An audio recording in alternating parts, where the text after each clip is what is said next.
opportunity to work with the county commission on doing what we have to do. Lord, I pray that we would discuss the issues, not just the issues that we have, but the issues that everybody has. And God, help us to come to some kind of agreement on all issues. Thank you, dear Lord. In Jesus' name I pray. Amen. Mr. Higginbotham? Let's all remain standing for a flag. I pledge allegiance to the flag of the United States of America and to the republic for which it stands, one nation, under God, indivisible, with liberty and justice for all. Seated. Way to go. Roll call, please. Charles Baird, Here. Wayne Baird, Johnny Bruce, Here. Ralph Davis, Here. Michael Douglas, Whit Goins, Here. Robert Higginbotham, Here. Tyler King, Here. Scotty Here. Clifford Coleman, Lisa Lester, Zachary Marlowe, Here. Sue Nance, here, Rusty Orrick, Here. Scott Stanfield. Here. 12 present, 3 absent. I'd like to state that we do have a quorum. At this time, we have several people that would like to speak tonight. And folks, we'd like to thank y'all for coming out tonight. We appreciate it. Hey, we need more citizens input. Now, Maria was first on the list, but she's going to be doing it at other matters, correct? Yes. Okay, very good. Mr. Barkley. You have the floor, sir. My name is Tom Barkley. I live in Jellicoe, and I'm a lifelong resident of Campbell County, with the exception of 6 years where I had to move to Nashville and find a woman who would marry me and bring her back. But that I lived here my entire life. I want to speak to you just a little bit this evening about some experiences that I've had just in the very recent past. And before I do, if you'll please permit me to digress for just a moment, I want to introduce Max Sheppel, that I brought with me this evening. Max is from Germany. He's living with me for a year. Fine young man that wanted to come with me tonight and get a little bit of an idea how local government works in the United States. So I just wanted to introduce him to you.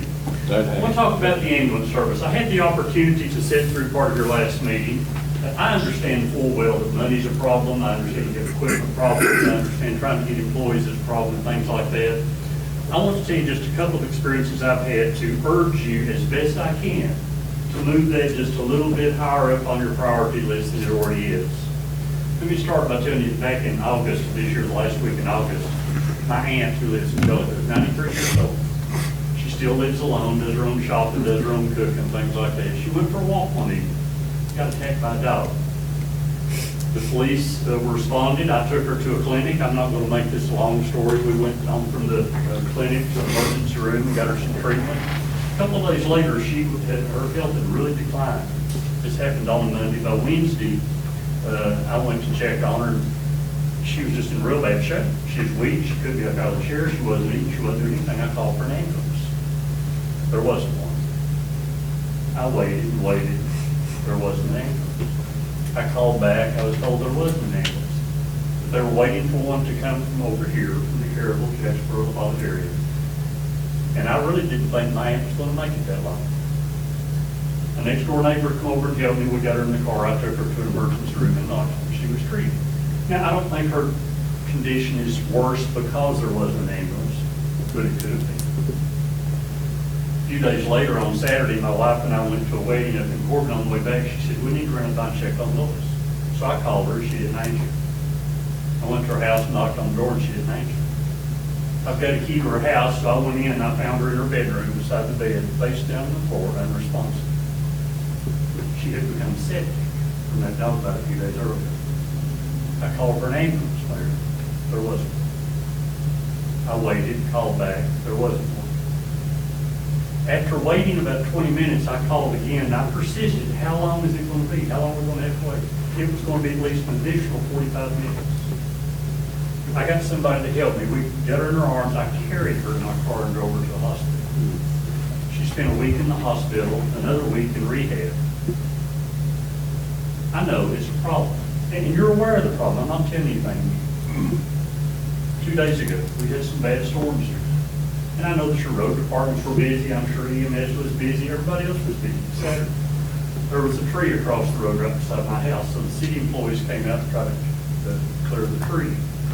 One of the workers, a friend of mine, a neighbor of mine, Jerome Smith, was badly injured. He was laying there on the ground, wet ground, raining on him. His femur was broken in multiple places. His lung was punctured. We called for an ambulance, and there wasn't one. So I went to my storage shed, I got a tarpaulin out, and someone held a tarp over him while we waited for an ambulance to come. Now listen, when the ambulance did get there, they provided excellent care. I'm not here to complain about the quality of your ambulance service. I'm here to complain about the availability of your ambulance service. Folks, in the northern end of Campbell County, many times it's non-existent. We don't have that. And the two that did come were not medics, so they couldn't give Jerome anything for pain. Now, Jerome has been through some surgery, and I think he's going to be okay. But folks, we're talking about people's lives. And I'm here to beg you, to implore you, to do anything you can. Please give us adequate ambulance service in the northern end of Campbell County. If you have an ambulance there, you can staff it with the best qualified people you can possibly have. And I used to work with the ambulance service years ago. Bruce, you're old enough to remember that. I know what it's like trying to get people. When one ambulance goes out, you're immediately without ambulance protection as long as all you've got. And I know if you had two, I know if you had five, there could be a situation where they're all five. I understand that. But I want you to understand how frequently it's happening in that section of this county. Here's 3 times my own personal experiences in just a tad over 3 months that I've called for an ambulance and not been able to get one. Again, I'm not telling you anything new, but I'm going to ask that you focus on it. I know that people want potholes fixed in the roads. I know people want sanitation picked up. I know all these other pressures that you get. Those are all important. And as elected officials, you have to deal with those. I fully understand. Human life must be the greater priority. Please find a solution to the problem that we have in the Jellicoe area. Thank you for your time. Thank you. Cindy, since you are on the same topic, ambulance, would you go ahead and step up, please? My name is Cindy Smith. A lot of you know me. I work here at Courthouse and Presley's office. My brother was former Commissioner Wayne Gibbs. We've had an issue with my mother. She's been sick for over a year now. And she, on several different occasions, and I'm like this gentleman right here, it's nothing against ambulance service. They have done great with my mother. The availability of ambulances. A few months ago, she needed to go to her cardiology appointment. She's bedridden. She needed to go to her cardiology appointment, and on 4 different occasions, they had to cancel her appointment because they weren't ambulance available. Okay, then when she finally got to go, they told my dad that she needed to have the procedure done. She needed her heart shot back in the rear. Again, on 2 different occasions, there wasn't an ambulance available to take her. And every day that goes by, her heart is just damaged more and more. And, you know, I work in trustee's office, so I know where the money is around this county. I know where it comes from. I mean, I just open the door. I don't not give with words, but we need more help for ambulance service. At this point, I haven't talked to my dad today because he's been very busy with my mother, that they were supposed to call her back and reschedule another procedure, another appointment for her to go. At this point, I don't know exactly when it is, but, you know, Dad's even thought about, well, maybe she can be amended the day before the hospital, so she can be there early that morning, already be there. But at this point, I don't know, me and my brother have racked our brains trying to figure out a way to get her there. Like I said, she's bedridden, we can't depend on her. I mean, I don't know exactly what the solution is, but I just know that the ambulance service needs more ambulances. And, that's basically what I'm asking, is some way we can figure out a way to get more ambulances. And I know you can't make people work these days, but something's got to be done, because, you know, I don't know if they can, my mother, it can affect any of y'all's family. It can need an ambulance for yourself, for your 911, whatever. And, you know, it's pretty bad when you call and they're not able to come. You know, they do the best they can with people that work in the service. I know that.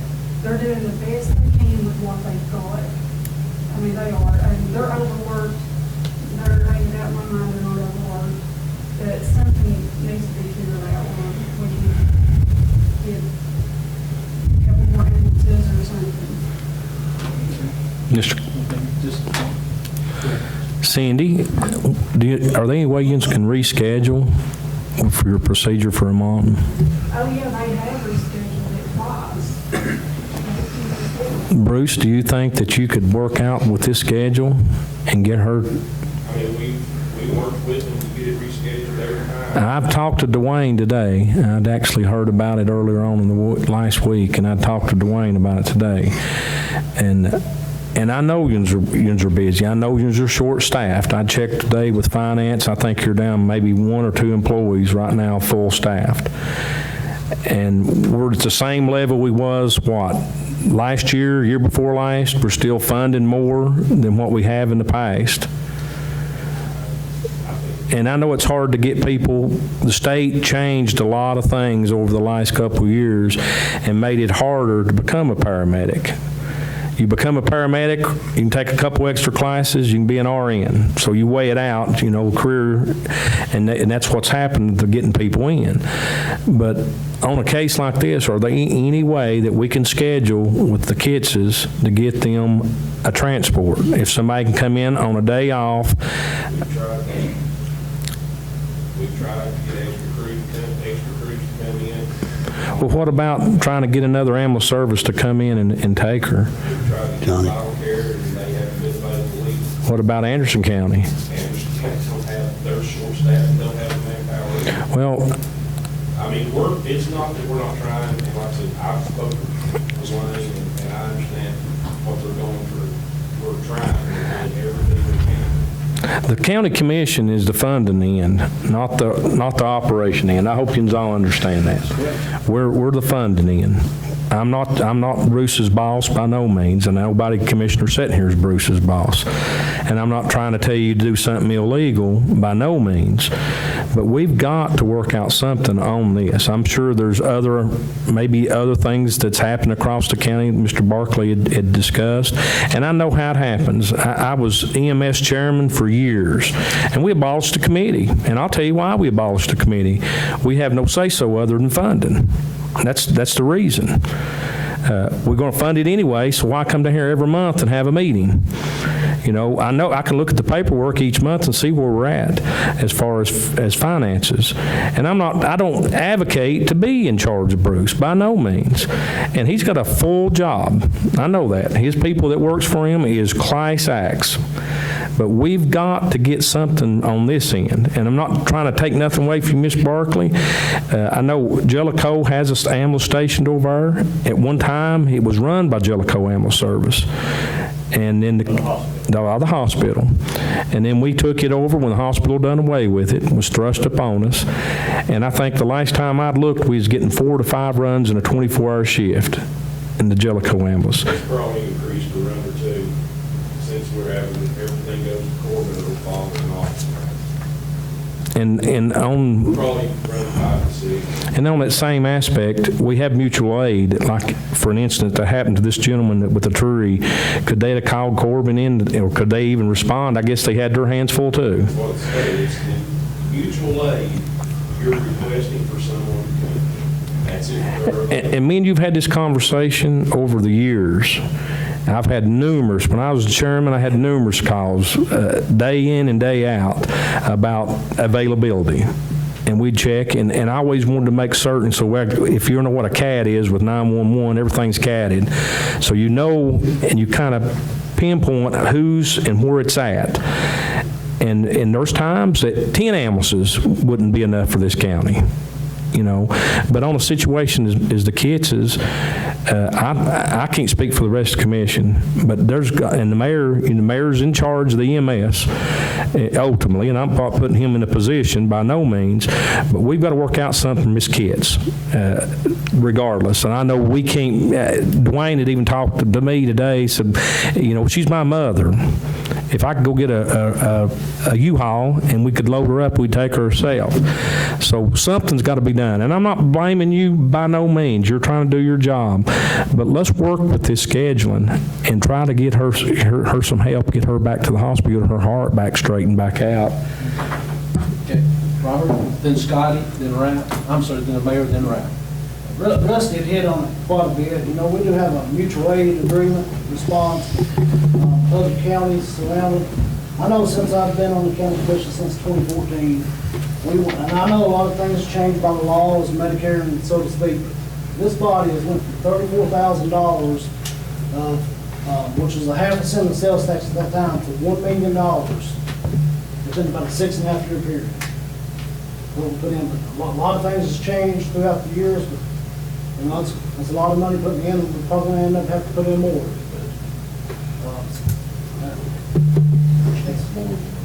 Yeah. Is that it? Mr. Kitts? Sandy, with these rescheduling with your mom, it's not helping her at all, is it? It's just making it worse on her. Yeah, you know, what we discussed, you know, the longer this goes on, the more damage it's causing her heart. And, it's not, you know, Rusty said, you know, we have discussed, you know, even renting a U-Haul, you know, and I know that ain't the safest option, you know, with it being here going off. But we're at the point. What else, we're going to have to do is Well, you know, guys, we're elected by the taxpayers to handle these particular situations here, and really, I can concur with Mr. Bartley as well on your aunt and the gentleman, Mr. Smith. I don't know, you guys can tell me. Bruce, I know you're the director. Can you I know you have, if I ain't mistaken, you said you had 6 ambulances? Is that right? I don't have people stats. Okay, I can concur with Commissioner Davis and Mr. Orrick. So you being the director, can you see, I'm sorry, I'm just point blank, and if you're pissed off at me, then I'm sorry. Can you make an exception to get this patient to the hospital yourself? Being you are the director, I'm asking you. What do you mean? Well, I mean, you're, okay, see, that's where we're going to clash. You're the director. Can you see fit to get her? Do you think I'm not trying to? No, I didn't say that. I didn't say that. Gentlemen, we're not going to get into a discussion with this right here, going backwards and forwards. Scotty? Well, okay, I'm going to finish it up. Okay, so then it seems like what I'm saying, you're still continuing to get people to work for you, but you're not having any luck getting them to work. That's what I'm getting at. And I'm not trying to say to you that, I know that you're trying. You got so much you're working with, and if you don't got the people, don't have the staff, we really understand that. But you don't even have the people right now. You don't have the people even to drive all of the ambulances, right? We are budgeted to staff 3 24-hour trucks and a 14-hour truck. That's all we're budgeted to staff. Okay? I'm so short-handed that there is days the 14-hour truck has to be shut down if those 2 people have to get on one of the 3 24-hour trucks. So we have those 3 trucks staffed. So I understand what Ms. Gitt's going, because I can break my brain trying to get her mother to these appointments. Friday, she was scheduled to go. Right when we were scheduled to go get her, we had 3 emergency calls dropped, all at one time. So By the this, time we get everything together and finally make it to Ms. Gitt's, they called and said, she's going to be late. There's no reason for her. so she's basically, Miss Kitts is kind of at your all's mercy when you are able to go get her, right? I mean, you don't know when you're going to be able to do it. We schedule and we try our best to get, but when an emergency call comes in, that emergency call has to be responded to. Okay. Mayor, and then The Ralph. very next crew we have available to do it, she will go. That's great. It's just, we can't. Emergency is the first word in the name of the service. And we've tried to run dedicated doctor appointment crews in the past. And we will if we get the personnel. But the fastest thing that we can do to improve is to help Jellicoe get the hospital back up and running, so you've got an emergency department on that side of the mountain to shorten the trip, because every trip is either Knoxville, Corbin, or Follow now from Jellicoe. And so I know this body has put funding there, and ARC is putting funding there. The city is working extremely hard to get it back open. That is our next best stroke. The other one is we've asked the governor 2 weeks ago in Newport to allow us to recognize military medics to serve in the state of Tennessee. And I'll drive to Fort Campbell or Fort Knox or Wright-Patterson Air Force Base and get the next one out the door and bring them in here. But we've been fighting this battle at the state level for a long time. And we asked if Tennessee Promise could pay for paramedics to take some of that financial burden off of our EMTs trying to advance as paramedics. And there's a shortage of registered nurses in Tennessee, in Kentucky, and Virginia, and everywhere else. So the nursing schools are recruiting just as hard as we are. So, but we went from 30 people in a class at Volunteer State in Chattanooga to this year 6. From the states doing the same thing. So we've got to figure out a way to create that career path that's going to attract folks, and we are moving to the high school with the EMT curriculum. So the Department of Labor has shaped that along with the Department of Education to work to get that high school grad as an EMT at graduation. And we're going to continue to work on it. Okay, thank you, Mayor. Ralph, and then Zach. My point is, when someone calls Campbell County Ambulance Service, and you all tell them, I can't be there in 45 minutes or an hour, it should be your just responsibility. I have a list of all the other ambulances you all should, 911 should call and say, hey, the guys that need he fell, like Mr. Smith. We do. Or they said, you just call them and tell them, but you tell the patient that needs you, say, listen, we've contacted this one and that one, we can't get nobody. But you all just say it'll be another 45 minutes, or, I mean, you need to call, we can't come, or you call someone before. Y'all used to get upset if we had somebody out of town come in and get someone in county. No, we authorize that, but these are for doctor's visits. I know we're talking, but I'm going back to the 911 calls. When Mr. Smith was laying on the ground in the rain, and they tell him it's going to be 45 minutes. Well, that's for you to get there. You just need to call another ambulance and say, hey, listen, can y'all help us out? You just call, not. Bruce, do you do that? Bruce, 911. What does 911 do? They ain't been instructed to do That's the it. system we have. I mean, they're the ones that can call other service teams. But have we instructed them? They know that, Ralph. Well, and it's a question I asked you. They may know it, but have you all instructed, say, listen, if we can't They don't go instruct, they're their own entity. on the county's behalf, say, listen, we can Chairman. make it, get But there's a a. system that we have. But Bruce Perkins has an APAC in his, if he's in the county, he responds individually for life-saving medical, and then calls the ambulance forward. We don't half-step anything. Every medic we've got that's available and every APAC we've got is in the fight. And we're gonna get to that wounded, we're gonna get to that patient. Bruce, sometimes do you get in an ambulance and drive it yourself and go get someone if the other three's tied up? Can you do that? Like I said, they drive the ambulance, I can't treat a patient driving by myself. Right. That's what, Mr. Chairman. I don't want to be able to treat and train that animals to get there while I'm there with them. Anybody, yeah. All right. I don't sit in the office all day. Okay. Okay, Zach, then Rusty. Yeah, I was in front of Rusty. Okay. Go ahead, Zach.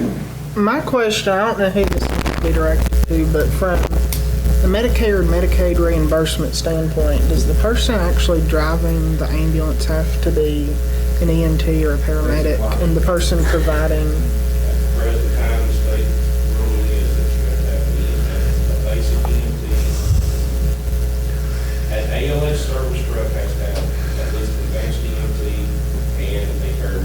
So we couldn't like, Has to have 2 EMTs. so we could not get like get it to where like we could have CNAs Yeah.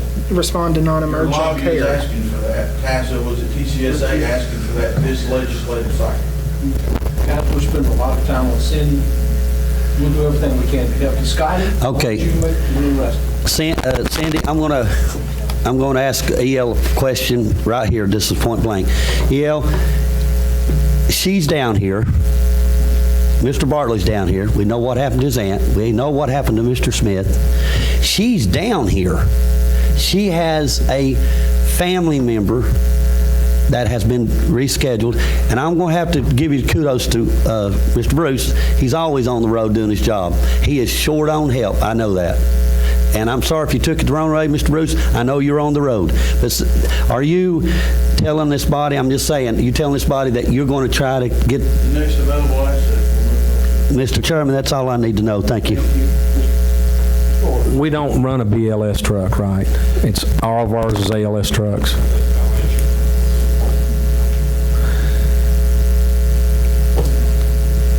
No, sir, we do not have just a basic doctor. But on, BLS is and I don't know, but on this situation here, if we could get two paramedics to run a BLS truck, we could do that.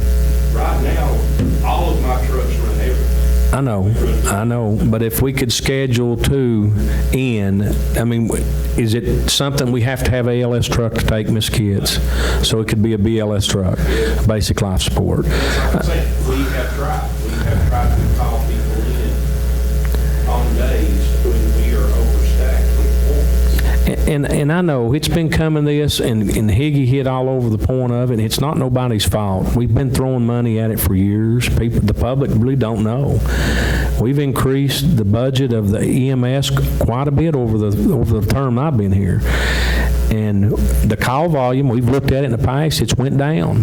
We've lost calls. Our volume, we're as a pay-as-you-go ambulance service, just like any other ambulance service in the whole state of Tennessee. And we've become above that over the last 4 or 5 cycles. We've done that. We've increased the pay to bring people into work. They're doing a good job. They're working. They get days off. They take days off. They get sick, just like everybody else. I think you had 1 or 2 that was down with COVID here in the last little bit. And just any way possible. And if we need to try to come back and bring the EMS committee back into place, but I don't want to be sitting on the sidelines dealing with the finances. I want to be part of it. But see what you can do, Bruce. I know you've always been trying. I'm not saying you're not, but this is, and I know this probably ain't the only situation. You know, I've had other numerous calls, and I've called you about them. We've talked about them. When you have something come down, what takes priority? And we know that. You know, but at the end of the day, we're going to have to do something for Miss Kids. I mean, and I know you're trying. I mean, you've had conversations, Bruce, that we've been at each other's throats. And we've also had conversations, both of us sat and cried. Mr. Chairman. But anyway, I'll move on. I know Johnny's wanting to move on, but... Mayor, please advocate for the Commissioner Association. Nah. Get that up and operating. Well, they're going to have to lower that criteria back down. We had a director in the state, over the health director, that came in here 10 years ago, I guess, Bruce, and she decided that it's going to be, if you're going to be a paramedic, you're going to have this much classification. Well, guess what? This much more gave you an RN. So what happened with people is they jumped on the RN side. Do I think they need that much? I don't know. But according to the state, everybody's went that other direction. And we just can't pull them off the road and classify them as EMTs and truck drivers. They have to have some kind of certification. And as far as trying to build the money up, we have. People don't know that. We've actually had a sign-on bonus. You know how long it worked? It worked about a month. Anderson County raised their sign-on bonus. It just goes from one end to the other one, and they're doing everything they can. We'll run ourselves into the biggest tax increase in history if we keep following suit. But we try to do the best way we can. I'm not down on the employees that you have. I've seen them throw their sandwiches in a garbage can and hit the road and go about their business to save people's lives. But if it's going to come down to it, then we're going to have a BLS truck, and we've talked about this in the last 2 years. A BLS truck will do doctor's appointments. They can't do emergency runs. And we tried to do that. We couldn't ever get nobody to come in, could we, Bruce? We had the ambulance, we had the pay, it wouldn't happen. And in time, we took that pay and offset the cost of the ambulance service to increase it to make ends meet. But I'll be quiet, I'm sorry. Okay, EL, point blank again. Miss Kitts' daughter's here tonight. Dwayne Kitts, who used to work on commission. Cindy's here tonight. I hope and pray that I believe in you and the job that you've done with the EMS, and you're in control of it. So I hope and pray that you will take care of this as soon as possible. The only reason she hasn't moved is somebody else in an emergency. Thank you. Next available crew. Thank you. Mr. Parker, Cindy, thank you all for coming tonight. At least 8 years. If anything, you brought the question out. And you'll see there's quite a bit of debate going here, so hopefully we can help Bruce to answer these questions stuff. But like I said, I talked to Bruce today, and he and I had the conversation. If the paramedics were available, you could hire them, couldn't you, Bruce? We just, hey. But in saying that, thank you again for coming. Mr. Chase.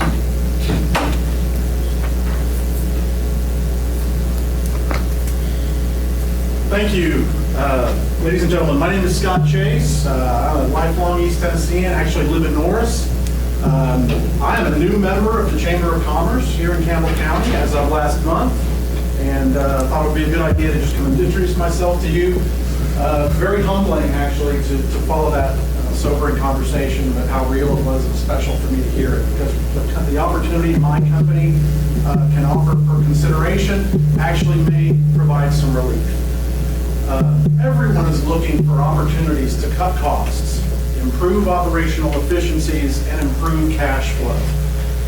Performing an energy upgrade from a building's old lighting technology, like fluorescent tubes, to LEDs, is a proven low-hanging fruit that will immediately lower a consumption bill and bring operational efficiencies.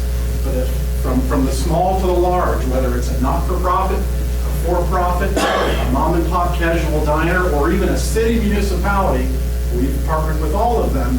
When you ask them, why haven't you performed that upgrade, it's about capital dollars. And so the old adage that you got to spend or invest money to make money typically, kind of falls on deaf ears. So what Future Energy Solutions does, very, very quickly, we are a global lighting manufacturer, just like Zenith, Sylvania, and GE. We're headquartered in Fort Lauderdale, Florida. We offer a fully funded, zero capital requirement to upgrade facilities, whether commercial properties, schools, jailhouses, municipalities, you name it. We offer a fully funded solution to upgrade those facilities to LED lighting at zero capital cost. The difference with Future Energy Solutions is how we get paid back. Instead of coming in front of your commission and having to go through procurement or budget or strained budgets that are already massively tightened and competing over very important human priorities, let's be honest, these are just lights. So we offer a fully funded solution where we get paid back over time, provided we can fund the job. So I just wanted to show up and introduce myself, introduce my company as a new member of the chamber, and simply offer it up for consideration. Okay, It's sort of like the train. We went through train a few years ago on our heating and air systems and our lighting and school systems, and it worked through the energy savings of what they got paid out of. Is that the way you get reimbursed back for your energy? It's a shared savings program. The benefit to FES, though, we manufacture our own fixtures, and so we eliminate all future maintenance for any labor, replacement, any issue at all with the lighting, we remove that for 15 years. So we're in essence warrantying our fixtures for 15 years. If you look at the business case for upgrading to LED, most lighting manufacturers will tell you, yes, it makes sense. It's a financial win. It's actually not the case in reality. LEDs are very expensive to maintain, and while you might recuperate your spend in the first 4 or 5 or however many years, once those fixtures begin to fail, it becomes a maintenance money pit. And so we provide a superior quality fixture that frankly no one would buy because of its high cost. But we provide that shared savings program, warranty all the parts, replacement, and labor for 15 years, and that long-term elimination of the maintenance risk is frankly where you come out on top. Can they send something to the buildings and grounds? Say, I was gonna- Bring in the literature or nothing, or I did bring some things. okay, give it to me, and so I'm over the buildings and grounds, and Robert, I think you had a question. Yes, sir. Your company's out of Florida. Yes, sir. How would you like to expand in Campbell County? To expand? Yes. That is specifically why I chose this chamber, because I live in Norris, I live in Anderson County. I chose Campbell County, frankly, because of the way I was embraced by Missy, the way I was embraced by the mayor, and simply because I feel the impact I could make here, frankly, would just be greater.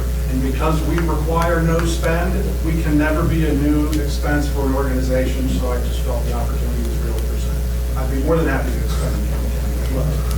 Scotty? Couple, 2 or 3 questions in one. First of all, how long you been here? Been, In Tennessee or whatever? oh my gosh, I've lived down in Anderson since. Okay, good. You got any other clients now that you're working with on this that we know that? But you know, personally, maybe not. Locally, we handle a handful of hotels, all the Zips car washes, but we have 2,600 partner sites across 42 states. We've been doing this since about 2000. Your substantial savings from what we would be and what we would get for the future is what percentage? It is a 25-75 split, that's where it starts, but the reimbursement to FES is fixed. So as your energy prices increase at the end of our 15-year warranty, that savings share is about 50-50. Our payment does not adjust to inflation, so as your energy bills rise, the entity actually retains the bulk of those savings. Does that make sense? Yeah, it does to me, yeah. And we do this simply by proving the math. We perform an audit of the lighting, we verify the wattages, the amount of the fixtures, it's all open book math, and that's the process that we go through. Thank you, Mr. Chairman. I'll wait till the building's ground and talk to him more about it. Okay. Thank you, sir. Appreciate Thank you it. for coming. If you'll give permission Thank you. He'll set a building and grounds committee meeting, and they'll have you back up to go over the program with. Thank you. Appreciate it. Thank you. Matt, you're next.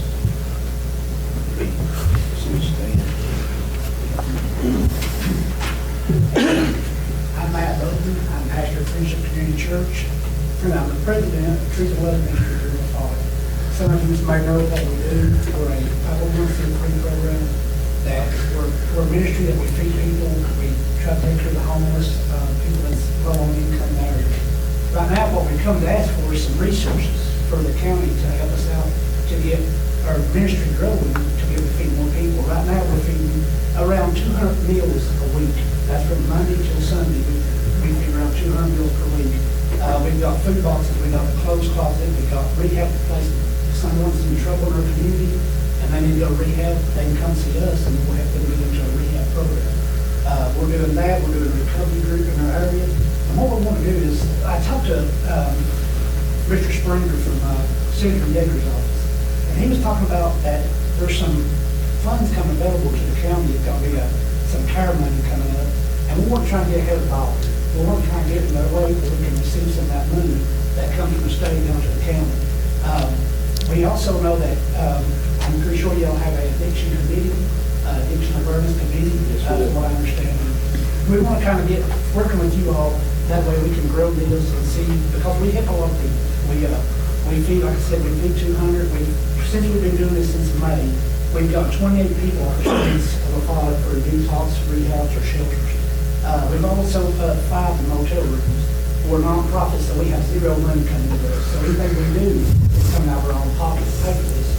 but we believe in what we're doing. We believe that the community around us, we need the help of the community.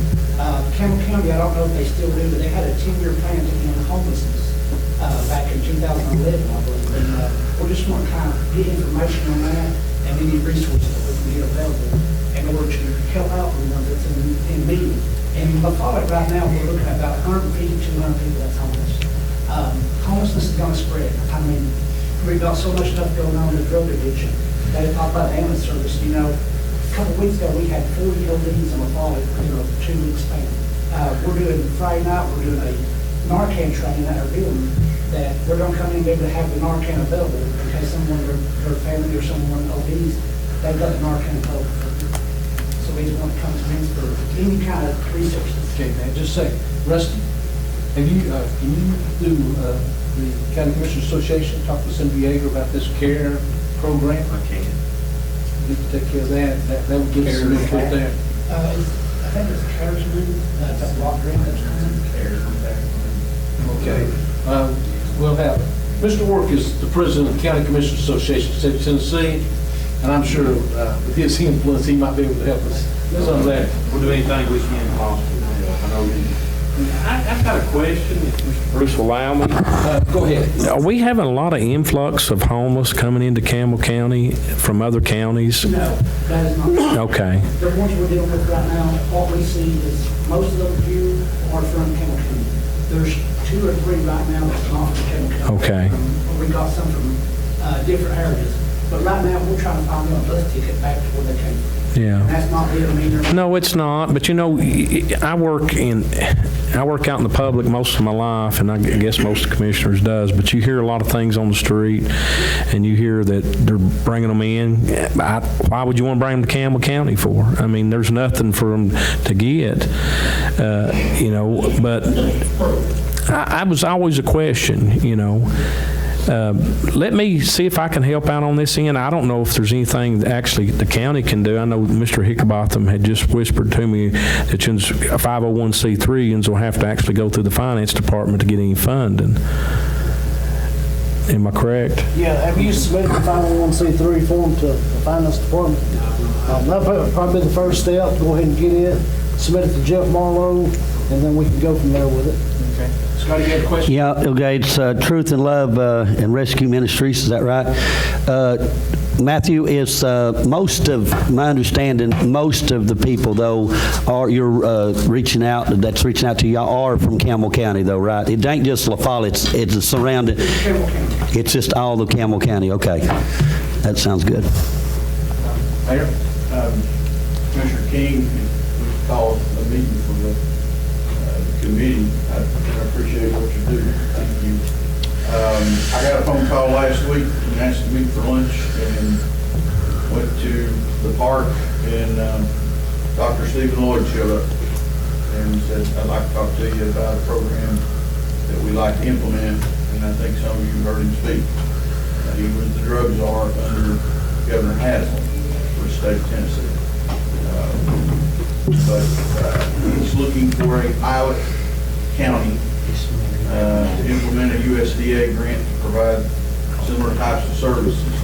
And he's going to need boots on the ground to do it. I was going to say, with that, So, can we use Matt and those guys? It's very close to what they're talking about. Scotty? Okay, Matthew, as you and Mr. Sweat, and I think most of you know, I'm running a really great Christmas drive right now for the children. So at the first of the year, I'll give you a generous donation, maybe $300. I'll get with you all, but you're accepting donations from just about anybody that can help your ministry, right, Paul? Okay. Paul, you want to speak? I'm not here about the funds, I'm here about the spiritual aspect. I've been a resident in Campbell County all my life. My dad was a police officer at the city of LaFollette, worked with Mr. Vanover. My mom's been at the hospital for 55 years and won't retire. But anyway, I am a chaplain at Sonova, and I've been through Certified Peer Recovery Specialist training. What I do is I launch recovery programs. I have launched, me and Mr. Board launched to Celebrate Recovery at the Harbor. I launched Recovery at the Harbor. I just recently spent a year in Rocky Top and launched Freedom Recovery down there. And what I'm going to do is, and me and Mr. Ford, we're going to launch the same program, different program. It's kind of like Celebrate Recovery has their own program. They do the 12 steps with scriptures, and NAA have meetings. We're going to offer vouchers for people that's on probation. The biggest thing about people that are in addiction is this. You know, they say Campbell County is #1 in the state for opiates and #3 in the nation. But there's more people sober today in Campbell County than there was years ago, and I see it. I've seen people go from being homeless to having jobs, or families restored, having kids, to being in supervised position, to buying houses. And the only way that it's possible is through the Lord. I was in addiction 25 years ago, and that's the only help that you possibly got. That you can even get out of it. The problem you find is when you deal with drug addicts and alcoholic people that's in addiction, one, they need to get saved. Number two, you need to teach them about the Bible. And number three, you need to disciple. Now, 25 years ago, when the Lord set me free, the church threw me a Bible, went to church my whole life, and said, figure it out your own self. So what I done, I sat down and prayed, and the Lord taught me where to start, how to read. Basically, I didn't really know any of that, barely graduated from high school. But with those three things, addicts can get free. Some people say once an addict, always an addict, and that's fine, but that was not my case. You have recovery on Monday nights at the Harbor. We're going to be doing ours on Tuesday. You have NAA every night of the week, and you also have Celebrate Recovery on Thursday. You have plenty of things here to help addicts if, you put the right thing under them. And, doing what I'm talking about and teach them that way, I've watched people come out of it. One guy woke up in the back of a hearse, and now he has a good job. And that's one reason that triggered him to get sober. He's got a good job, got a wife, married, bought his wife a car. He's got a good job. So if you will teach people how to do things, then it'll be successful. That's all I have, but I'm going to tell you a story. A few months ago, I was driving down the road, saw a guy laying on the side of the road, and I thought, well, he's been hit with a car. And so had my nephew with me. He was kind of freaked out about the situation because he ain't ever had to deal with any of that. So I turned around, and when I pulled in, he got up, and he was tweaking out his board. And I rolled down the window, and I said, what seems to be the problem? He said, my brother, he's overdosed, and he's dead. And I said, well, where is he? And he said, he's over there. So about 10 feet, he walks over, and I watch him reach down, and I watch him pick his brother up, his lifeless body. Dead or whatever. So I walked over and I did the only thing that I could do. Walked over, knelt down, and I said, God, I don't have no Narcan, but if you lead him with spiritual Narcan, he'll come out of it. I watched a lifeless body that was already white and everything. I watched it when we got through praying. I watched the man cough. And then shortly after that, the ambulance come and picked him up. So, like I said, the only solution there is to it is God. And the thing about it is, what I want you to think about is, that could have been your son, that could have been your daughter, that could have been your niece, your nephew, or your brother, or your sister. And so, that's kind of where I'm at. And we'll be doing food, and we'll be having a speaker, which I'll probably be speaking, and then we split up into small groups. It's kind of like a difference between, it's a little bit of Celebrate Recovery and it's a little bit of NAA. It's kind of like a tailor-made program. But that's basically it. I think Mr. Ford and Mr. Stanfield have a question for you. Yeah, I'll make it quick, Paul. And I know we addressed this at our church here just recently. A lot of churches having dinners right now. They're having a lot of leftovers. Are there any place or anybody we can contact? I mean, it's good food, but we don't want to throw it out. Right. And I know it comes in handy, but we don't know what to do. I think if it's kind of if people would know that up front, when they're having their dinners and they have these leftovers at Christmas, I mean, we try to divide it up. Johnny knows, he was pastor of our church for a few years, and we've got some good cooks, and we have a lot of food left over sometimes, and nobody don't want to take it. But we discussed at our Christmas dinner, what if people would know, and I'm not trying to throw it, something off to somebody, but that's happening all over the county right now. I know when we did the RAM clinic, that they had took food, they had some kind of contact, and they come pick the food up, and they took it. There is more churches in this family, in this county, cooking and offering free food than anybody. Yeah. And if you're wanting to, maybe if you have leftovers, just contact Matt, and we'll have somebody come pick it up or whatever, because all the food you can get, there's a lot of hungry people. I mean, if you put it in could you give your information to Amanda up here? That way she can get it out to all the commissioners. That way they'll have it. Or even if the press does something, I don't want to put Matt's personal information out there and wear him out, but if they have some way to get in contact,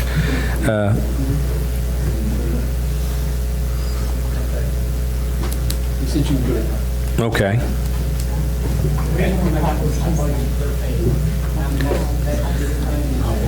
understand. It don't matter if it's somebody that helped her, or something, we don't want to do it. No. And I appreciate what you do. I'm sure the commission does.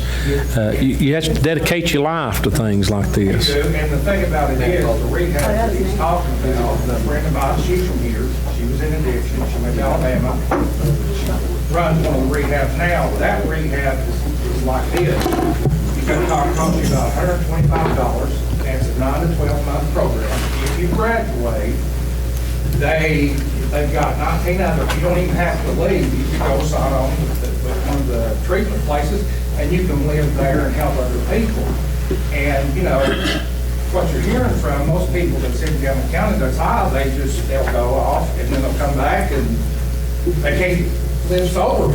Yeah. That's just fact. I think every family's affected somewhat. I mean, it's somewhat, I've actually had a brother, I don't hide it. He didn't hide it, so why should I? That was addicted, and it took his life in time. And it's not just my family, it's every family it touches. I know, and everybody says, well, let's hope we get this. And I believe the Lord, through prayer, I think the Lord will give us this opioid money from this law settlement to help Campbell County. And it will go to a great need. It's a disease. Everybody can say what they want to, but it's a disease. When they get hooked, they're hooked. And the only way just get out of anything in life is to pray about it, is turn it over to the Lord, and the Lord will take care of it. I'm not trying to preach tonight, by no means, but I appreciate you. The thing that's so amazing about it, the majority of people that's in addiction will tell you two things. The majority of them, they either had a praying grandmother or they had a praying mother. And I had both. That's probably the reason that I'm still here today. And another thing, when you sit in a recovery meeting, you're sitting in a room full of people that's overdosed, people that's had car wrecks, people that's done this. You got a room full of people that's still here. That's the amazing thing about a recovery program. We spend 30 minutes, but the rest of the time they've got to do what they've got to do. That's right. And you teach them about their relationship. Scott, stand for you, and then Scott. I was going to touch on what the rest of you just brought up.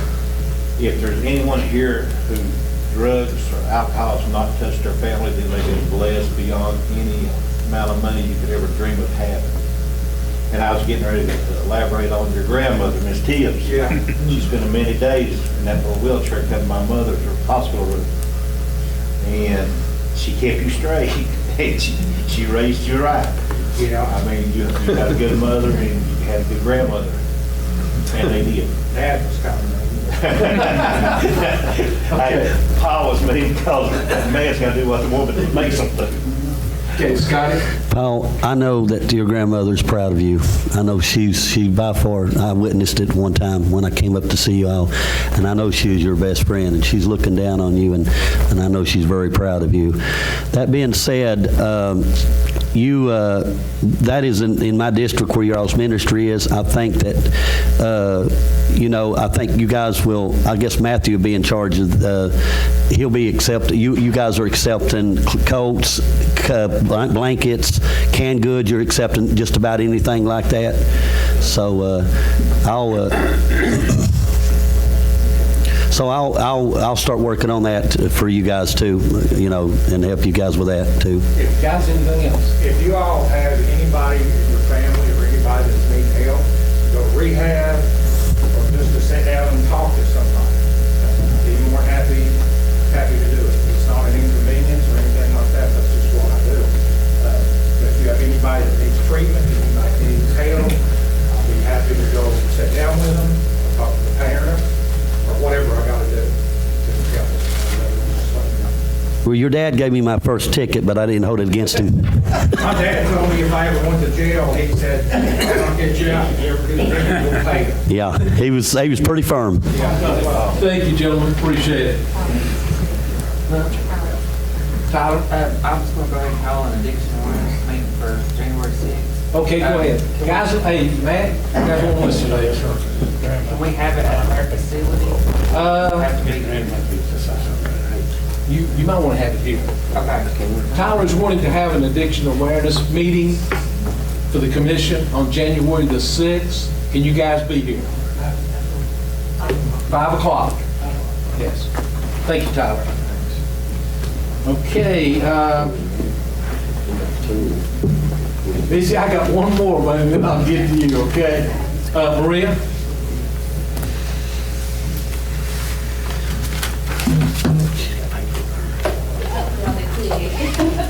I hope you all know that we're getting new metal plates this year. And I'm going to ask you all for us to not use the additional WLAF sticker. This sticker doesn't hold really that much significance anymore because it's tracked through the computer system, everybody that pays. We don't let anybody come in to our office and not pay, normally. So we're only the one of 3 counties that does this in the state. And it would be a good time for us to discontinue its use. Our new stickers that are printed out with every transaction is going to have the month, the year, and the fact that the will tax sticker has been paid, or the will tax amount has been paid, all in one sticker. So when we get our new plate, it's only got the space for one sticker. And then we always have the Campbell sticker on the bottom. So I have examples for y'all to look at, and things from our software people that tells you how this does not affect collection or enforcing the collection of it or anything like that. Boomer will still get his report, send everybody paid letters. It's just kind of a little obsolete sticker now that will save $1,800 a year by not getting it, so. I have a question. So what you're saying is once we get that plate, the sticker that we have guarantees that the wheel tax has already been paid. If it has this TP, there's a little, on this one sticker, it puts all 3 things on it. This one sticker. Plus, it has the key. Mr. Chairman. Let's just say, I'm sorry, Marie, go ahead and finish and then. Yeah, it's, like I said, it's all in one with this new plate. And it actually has been for a couple of years. But it's got even more. It's going to have the month on it of expiration, the year of expiration, and the fact that the will tax is being paid. Okay, but my question is, hey, if I get the plate, that one little sticker guarantees that I paid my will tax, correct? It's guaranteed. And if it has the people. Are you telling me that we'll be issuing tags that won't have a will tax? I mean, every now and then, if somebody lives out of county, say we get something from Short Web Import, we do a ton of their dealer web. And if they live out of county, then they get a tag through us because they do all their title work through us. So, but it wouldn't have the TP.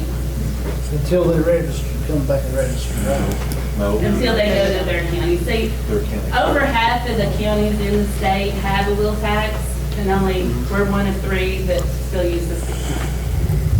Just So, say, but more than 50% of the counties out of 95 in the state charge a motor vehicle tax. But none of them but 3 have a sticker. Scotty, and then Rusty. Okay, first of all, you want to bring this, you want us to pass this, right? I'll carry it, Mr. Chairman, but I've got a couple of little questions for you real quick. What's the total savings per year that that's per year? Yeah. That's the taxpayers are going to be able to save that much. Okay, and to concur with Chairman Bruce, if, say like, if I was to get pulled over, that original sticker, that boomer goes to look at, he'll be able to know what that means because he, you know, so anybody, a police officer, anybody's going to say, hey, look, that identification will be the wheel tax and all of it together. If you'll look at the packet I made for you, Yeah. it tells in there, and it's got an email from our software people, everything in it. I thought, got any questions? And this ain't going to be, Maria, this ain't going to, I mean, this ain't going to be no confusion, no nothing. It's, and you say we're the 3 of the, everybody that's in the state of Tennessee? We're only one of 3 counties that still use the sticker. Okay, I'll be happy to support this, Mr. Chairman. Now's a good time because, you know, we're getting a new plate, it really don't have a spot. And there's another reason I would like to get it, to be more efficient and more accessible to people. It's a machine, I don't want to bring it up right now, but it might be more confusing, but without, we can't do it if we still have the sticker, so. Rusty? Which counties are still using the stickers, do you know? It's in that package. Oh, it is? Yeah, I can't remember them right off, But now, we're going to have no wheel tax sticker at all. just the one sticker. Just a one sticker that's looked a little rotten.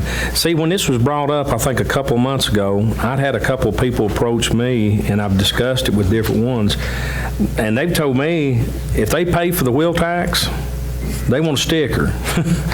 And I think that's going to be the end of the day, is the taxpayers, you know. Then you have a few people, you may have 1 or 2 say, Well, you're going to have 1 or 2 say, I don't even put it on my tag. I just put the one that says. Well, I think most people looks when they drive down the road, and I do, and I get it behind somebody at McDonald's or Burger King.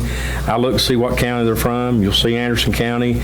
Sometimes you see the wheel tax sticker on it, which tells me they've bought the wheel tax, and they bought the car in Anderson County. And it's kind of a telltale sign. When you see a neighbor pulling the driveway, he's got an Anderson County plate, and they know they bought a car in Anderson County, and they don't have the wheel tax sticker, then there's no way I would know if they did or if they didn't. Well, they might get the list from the state and sends it to them every month. He collects a lot of. I think at the end of the day, no more than what it's costing, $1,800, I think the public at large would rather, if they're going to pay the wheel tax, they want a sticker.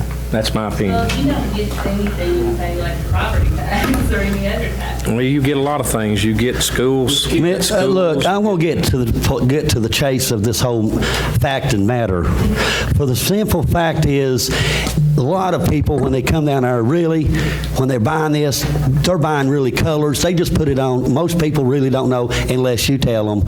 So that being said, would it be appropriate when people come in that you're going to say to them, which I know you will, is, hey, this is your sticker with the wheel tax. We just saved you $1,800 a year. Yeah. Okay, that's what. It's not really even about the 1800. Right, I know that. I know that. This is what my more effective goal is, and I can give you the handout. It's about a kiosk that we could put outside for 24-hour access whenever we could get the money rounded up. And we could not do that if we continue having the sticker.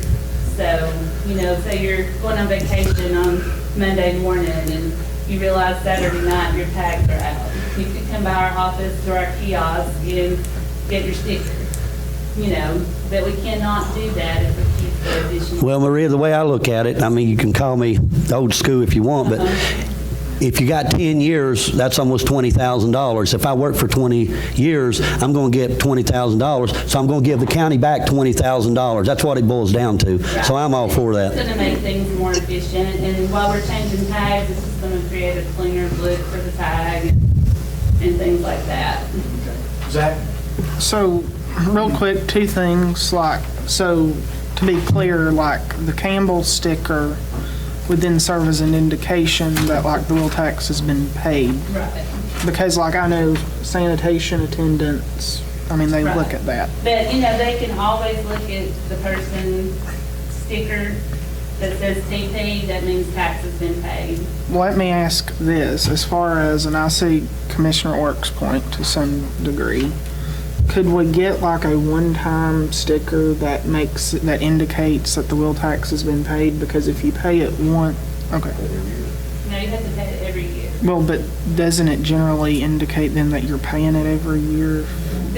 From a registration standpoint? That you're going to get every year will have that your tax has been paid. Okay. If you don't pay it, it don't have that indication. Okay. So, Mr. Chairman, I see it a win-win here, really, if you're going to save money. Okay, thank you, Mr. Kidd. Zach, anything else? I will just say, I know some other counties that have used the kiosk, and they work out very well in those counties. that is my main Just a second, purpose, is trying to get the kids. Go, Robert.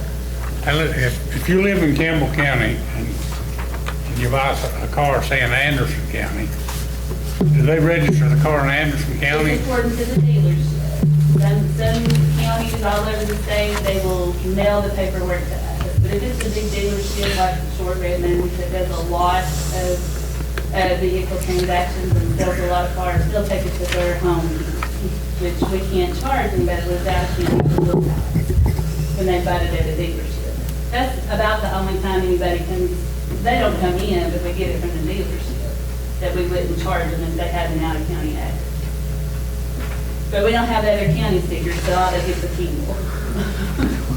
But they're not gonna have tax paid on their other sticker, or on their registration. Okay, the dealership registers in, let's say, Anderson County.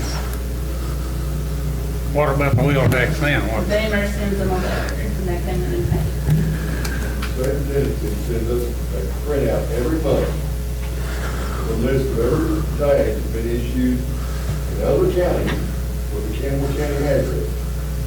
So Joe Blow, who lives on 1415 West Chestnut Street, McFarland, that's his address, but he's got his tag in Knox County or Anderson County, has a tag there.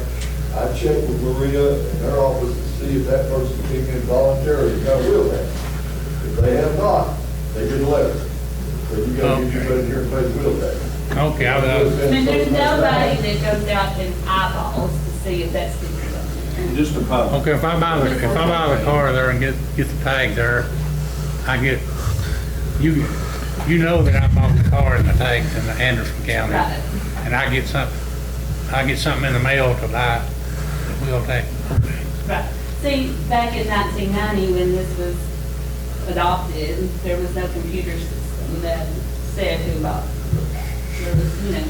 There was no computer system all over the state. There was no list of them. It's just kind of obsolete, Go with anything else? No, that's all. Robert, then Scotty, then the mayor. Then the rest. Boomers spoke up, that's what I was gonna ask, and also, Marie, the E-tags, will they still be dispersed out to the emergency response officials? Yeah. Yeah, they're not getting new metal this year. They may get new metal next year. Tags that I've got on my truck, is gonna. Yeah, If you don't pay the wheel tax, Boo will be active. right. But he'll pay it. If he releases the tags through Campbell County, he'll pay it. Do they? Hold on a second. Robert, anything else? Let's go here. Scotty, then the mayor, then the rest. Go ahead, Scotty. This is a good example of robbing Peter to pay Paul. You've got Truth in Love Street and Rescue Ministers here tonight. When Commissioner Ork makes a comment that $1,800 don't go anywhere, we could actually take $1,800 and take care of these people here. You don't get personal. No, I'm just telling you, that's just the way it is. That's just the way it is. So, Boomer, the question I got for you back there is this ain't going to be hindering on you at all. You ain't going to be confused, or you got it pretty well pad out, don't you? Yeah, the system I use doesn't really require me to go out and look at license plates like they used to. You know, I don't run around the parking lot Walmart looking for tags without wheel tags anyway, because at the time, those will be Anderson County plates, and those people will live in Anderson County, just coming through the shop. So that's a waste of a lot of effort. This printout is you know, don't think what's not going to catch is somebody who continues to drive on an expired tag that they got in Campbell County and had a wheel tag on today. And they're driving around on an expired tag. I don't have any way of knowing that. But that's really up to the sheriff's department to catch those people driving on expired tags anyway. They got more problems than the wheel tags if they get caught driving on an expired tag. So I guess, Maria, the question I got for you with us doing this and with the kiosks, it's going to make things a lot better for Campbell County. I mean, that is my main point. Now is a good time to make the transition with our new metal coming. I mean, we could have done this a couple of years ago, but now's a good time with the new metal coming. Since COVID and things, our BIS, the people that does our software, they've come up with these kiosks that you can have either outside or inside. That people can access their tags and get a renewal done, not title work, just a renewal through the kiosk. Now, will this take effect first of the year, or when will it take effect? The new tags will start first of the year. Okay. I mean, I'll have to have some money to get the kiosk. Anything else, Mr. Kent? No, thank you, sir. Mayor, what's our total collection? It's over $1 million. I don't think years per year. 1.6. Okay. Anything else, Mayor? Rusty? How much Then does Ray. a kiosk cost? They range from $14,000 to $28,000. There's your $1,800 you was talking about. You can't, Jeff, put that together. I'm working. You can't do that. Hey, hold it. Mr. Chairman, Hey, that was an unfair statement. Mr. Kent. You asked for it, you got it. I ain't the president as a fake president either. The kiosk on the sticker deal. Now, you could actually do the kiosk, issue the tag, and then come back and get the sticker at a later date. It would be a no-brainer, no-kill deal. What's the point of that? Well, Exactly. my feelings is why do something that we've been doing for years and upset the public? That's what I don't we're think at. the public. I see the public. That's my opinion. You see where I'm going with it at. People, it's A lot of people don't even put them on. There's A lot of people may not put them on, but I'm telling you, the public at large is Well, upset with these stickers. all we have to do is explain. And they'll blame Scotty. Mr. Chairman, it's only fair. I got to say something now. It's only right. We're going to move on. We're not going to sit. Just one thing. Ralph, you have the floor. I'll say it to you, if you don't mind. All right, why can't the clerk's office, if I go to Knoxville and buy a tag, they send it in, say, Ralph Davis has bought a Campbell County tag. Let them send the clerk the money for the tag, and then they say, now you tell your person that bought the car, come by here and pay his wheel tax and get them, instead of running them down. I mean, that'd be simple. They could come pick their tag up and pay the wheel tax instead of sending, when you send John, Boomer, you done me this way. I bought a car in Anderson County. I asked for wheel tax. One thing to you.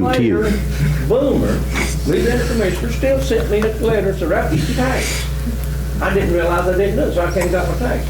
But if I had to go to the clerk's office and get them, since we can't make these car dealers collect their wheel tax, we don't have to give them the tag till they come and pay it and give it to them then. Did you change your Anderson County to Campbell County? I did. That's when you pay them. All right. I'm done. That's how we do Mr. it. Chairman. Just a second. Mr. Kent, you direct. Directly to you. Yes, sir. I want next floor next. When I'm dealing with a couple red tomatoes across the aisle, now wait down, let me finish to you. And one of them specifically says, I collect stickers. I collect stickers. Then you know what? It's a no-brainer, Mr. Chairman, to save $1,800 a year, to put it in a ministry like this back here. And when you try to, compare of a need of a kiosk That ain't got nothing to do with what I'm trying to say here. I'm trying to say we're saving money. You could use the money for somewhere else. And the thing about it is, I collect a lot of things, but I ain't going to collect a one by one or half by half. Is that what it is? The sticker. I'm just saying that to you. Okay, in saying that, Marie, Mr. Kitts is going to carry yours Okay. and everything. I think we've discussed this and beat it to death. I won't retaliate. I've got the, Just a second, Zach. You can direct it to me. Okay, Mr. Bruce, I do collect stickers, and actually I got the sticker from the first wheel pack ever issued in the 80s, not the 90s. But I've got a whole stack of them on the back of my plate back there, where I buy mine every year. And the public at large, you'll see, and you know I'm gonna vote against this come Monday night. The public at large will be mad when we go to with these stickers, when they're not getting nothing for it. That's what the public looks at, and I'll be quiet. Thank you, sir. Mr. Marlowe, you have let the me floor now. ask, for starters, let me begin by saying I wish that previous commissions had never implemented a wheel tax. And that would, so we wouldn't have to discuss this tonight. Some of us voted against it. Well, I would have too, but Go ahead, Zach. anyways, Just one thing to you. let me ask if this would work. I see Commissioner Work's point. I see the point that the clerk's office is trying to make as well. Can we not get it to where it just says will tax paid and then have some That's stickers? what this is. I know, but what I'm saying, and then have some stickers made up like we've always done for those that want them? No, I understand. I mean, does it what have you're to saying, be- no. I got an idea if you can, okay.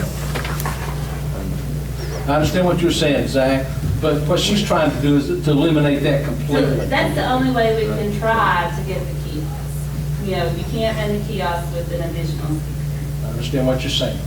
Mr. Kitts, you're going to be bringing this in front of the commission? Yeah, Monday night. I'm going to ask you your question directly to her if you want to. It plainly states right here, TP, tax paid, but Maria,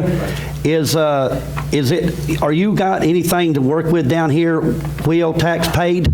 Tax paid, that's the only additional tax. Okay, so common sense, if you're from the old school, your employers are going to be able to tell every person that comes in that, hey, that TP tax is paid.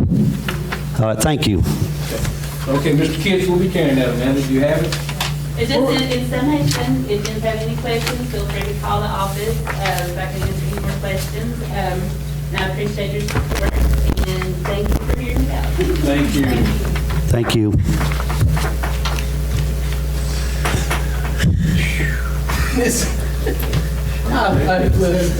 If you don't mind, come on up, buddy. Hey, bring us some good news here, okay?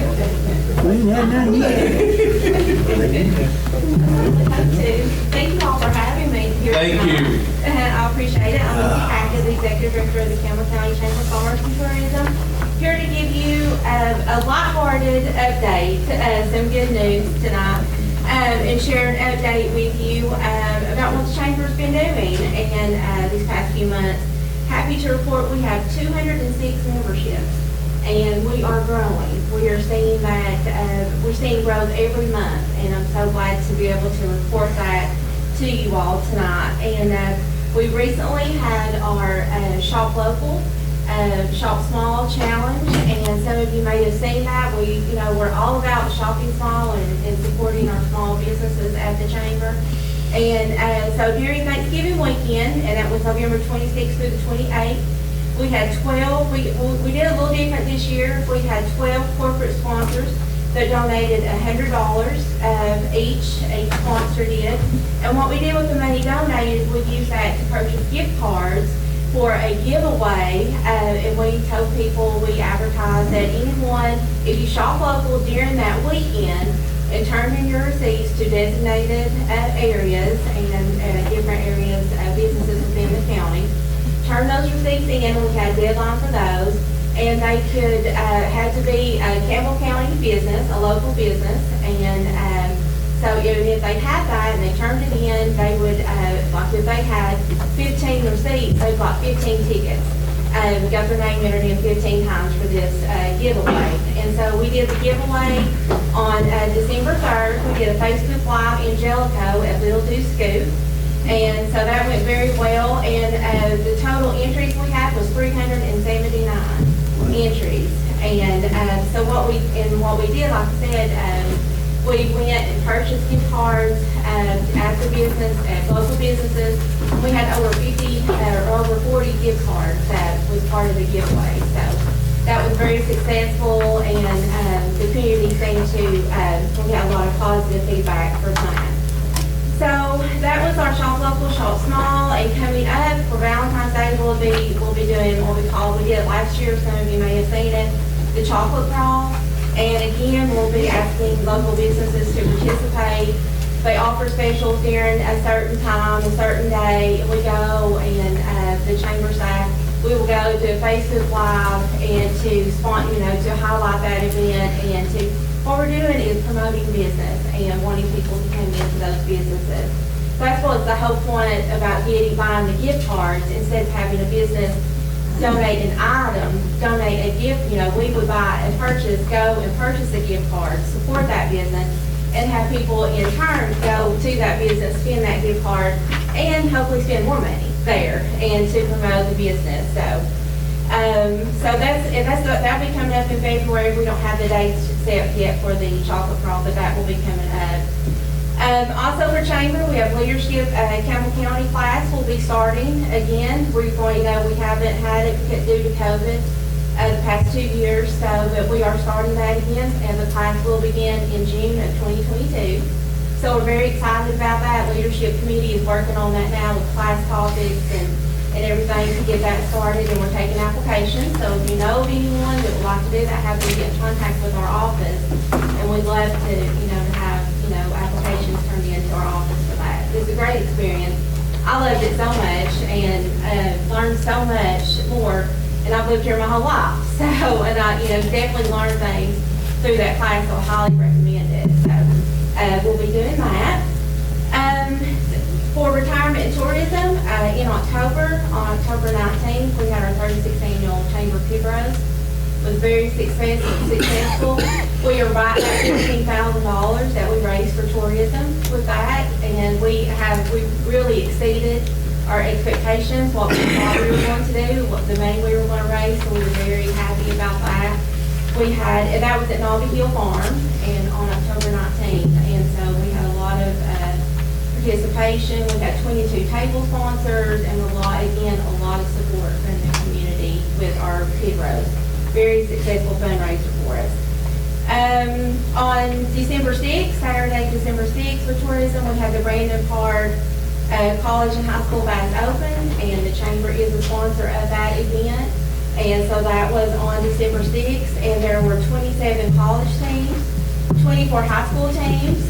Bryan College won the college team, and Riley Faulkner and Blake Roberts, and they are from Campbell County High School. They were the high school winners of that.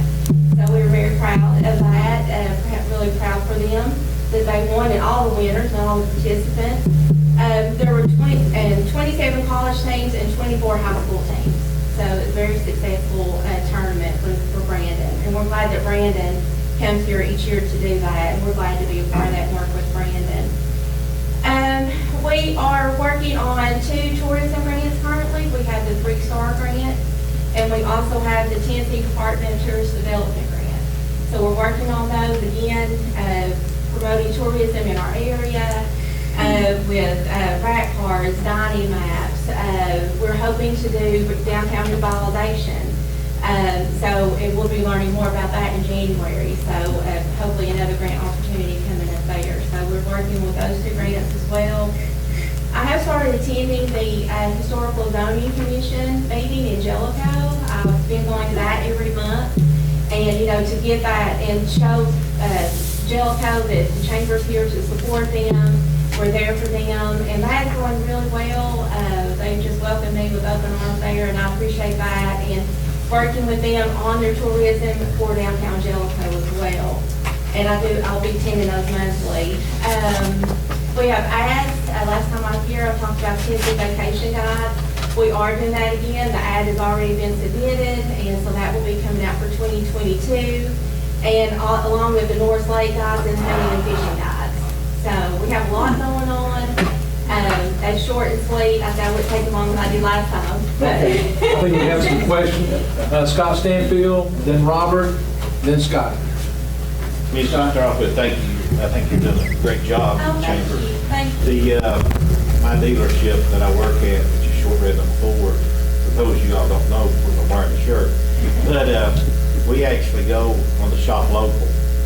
My owner and the general manager actually go. They went to the new coffee shop opened up here, and they introduced herself, and they're doing segments, and they're going to visit the local businesses. And they actually had a thing to a local restaurant. They would go and work at that restaurant, and just get people behind shop local, because all these the local businesses, they're not like your big box stores. Big box stores don't even know your name when you walk in. I mean, they don't even have people at the register to check you out when you're leaving. So I encourage everyone, shop local and shop often, because that is the backbone of this country and this county, and you need to keep it like that. I absolutely agree. And that's one of the things in our newsletter that we send out each month. That's one thing, and I said, what is shop local? Shopping local is supporting that small business. It's going to a large retailer, and it's so important. You're exactly right. It's so, and one of our slogans for this, around this holiday time is, it's shop small season, and really that could be for all the time. We're just promoting small business and wanting people in the doors. That's why with getting the gift cards, we thought, purchasing, actually getting them in the door, not giving them something, which that was great. We had a lot of support with that, like if someone donated, like a wreath or something, some kind of item. But we thought, hey, wouldn't it be great, if I want to have a $25 gift certificate to a local restaurant, chances are I'm going to spend more than that, and so we're just trying to come up with different ways to support those businesses. But that's great.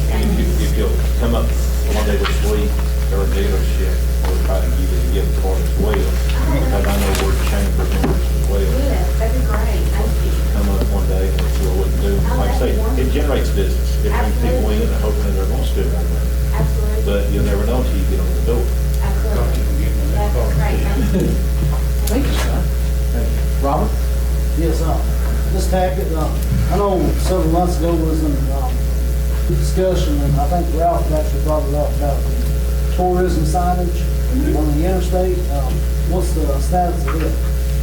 Well, we still have the billboard that's up, and it's right before you get to the visitor center. And so we still have that up. That's all that we have right now. Through the grants, the tourism grants that I mentioned, they did not, the 3-star grant did not fund billboards at all. But the TDT grant, the Tennessee Tourist Development Grant, they did fund it, but it was right at, I think it's $4,700 that they funded that. So what we'll do is they also funded for any kind of pictures and everything like that, so it's for photography. So we were working with that and to get the photographer and all that, so it's for the new billboard. But So the only one we have is the 160 exit, Joco, yes. So there's not one on 129? No. Northbound?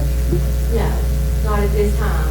But we have talked about the need for that. I would love to have them all over everywhere, but they're quite expensive, and they, like I said, the 3-star grant, they didn't fund it at all. I asked for it, but they did not fund it.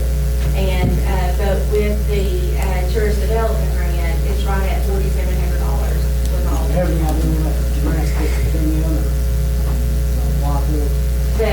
The tourist development grant, we have that.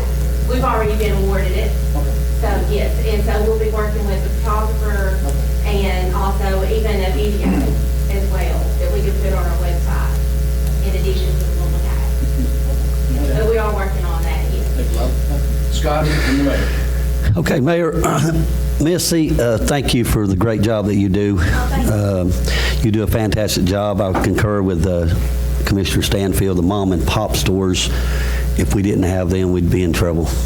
And I think I spoke to the mayor of this before, and if you guys will get a resolution Monday night, you all need to put this together. I thought about this today, and I think I spoke to the mayor, and he's very supportive, and I think every commissioner in here would be too, is I want you to get a list for Monday night, and we need to get a plaque recognizing all of the taxpayer revenues in the county, and we need to acknowledge them and appreciate them as well. So if you want to get a plaque together for Monday night, maybe appreciating all the businesses in Campbell County that do business, that would be very specific if you could do something like that.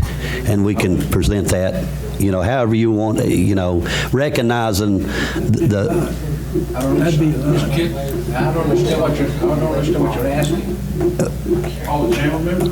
Well, yeah, I'm talking about the businesses that's collecting revenue. We want to show our appreciation to them, the businesses. But you can't, I understand what you're asking, Scotty. Do you know where I'm coming from, Mayor? Yeah, you'd have a... No, I ain't asking them to, no, she'll be acknowledging them. I understand that, Scott. Yeah. But in saying that, the list would be... No, it could be a plaque that you're recognizing all the businesses in Campbell County that's drawing revenue and paying our bills. If I know there's such thing that you can do. So you're asking Missy to put together a plaque and come Monday night, read it? Yes. And hang it where? I would assume that it would probably go in the courthouse or go in the mayor's office. Well... Or the chamber's office, chambers. Well, if you guys want to think about it and see if you can put something together, because myself personally, if it wasn't for all the mom and pops and the businesses here, I'm talking about everybody in the county, we wouldn't be able to pay our bills. So, we need to show those businesses our appreciation too. Are you thinking members, like chamber members, or? Well, I'm talking... He's talking to everybody. I'm talking about anybody that is... I think I get... Okay, well then hey, only me from Cedar Creek, a little community, would think of that, but I think it's a great idea. They need to be recognized just as, they need to be recognized. Okay, Missy, you could have something. And then you could get it together, I'll present it to you, we can go with it. Mayor, how about I just do a proclamation recognizing... That'd be great. Following the Shop Small campaign and everything. Are you going to recognize all of them? Absolutely. All name them all. We don't have to list. Well, guys, I understand. I'm just saying. you know what, guys? You know what? That's why people love me in my district, because of that. Because I'm the only one that would come up with something crazy. I'm the only one that would come up with 230 Walmart gift cards to give out to the children that's less needy. Okay, that's who I am. That's who I am. And you know my heart better than anybody. So can you get that together? For when the bids are final at the park, if we can spend the tourism grant first and get that out the door and get that receipt back, it'll make us eligible much sooner for that $75,000 piece that we put in the park for park improvements. If we can spend that first, it'll put you back eligible, because we got extended through 2023 to spend it. But if we can spend it earlier, I think we're going to. Right. Yeah. So I agree with that. to get the receipt moved through quickly. Does the county, And then our grant can grow. does the county have to apply for the grants, or does? I wasn't done, Mr. Chairman. Well, the county is eligible, and we I mean, do we apply. apply for it as a commission, or does the chamber do that on their own? Is that They can do it, but the county's only going to get one. Chamber or commission apply. It's just going to help us, if we'll put that money up front, we'll get back in line. I think it's going to be up front, from my understanding. Okay. Scotty, you said... Yeah, so anyway, that being said, back to what I was talking about, it's a great It's a great thing to do to recognize the people that draw the revenue to the county. So, anyway, another serious note too. I know we talked. If you remember correctly, I talked to you just like this. I also was one of the first that bring to you the billboards. To try to get some billboards, through Chamber.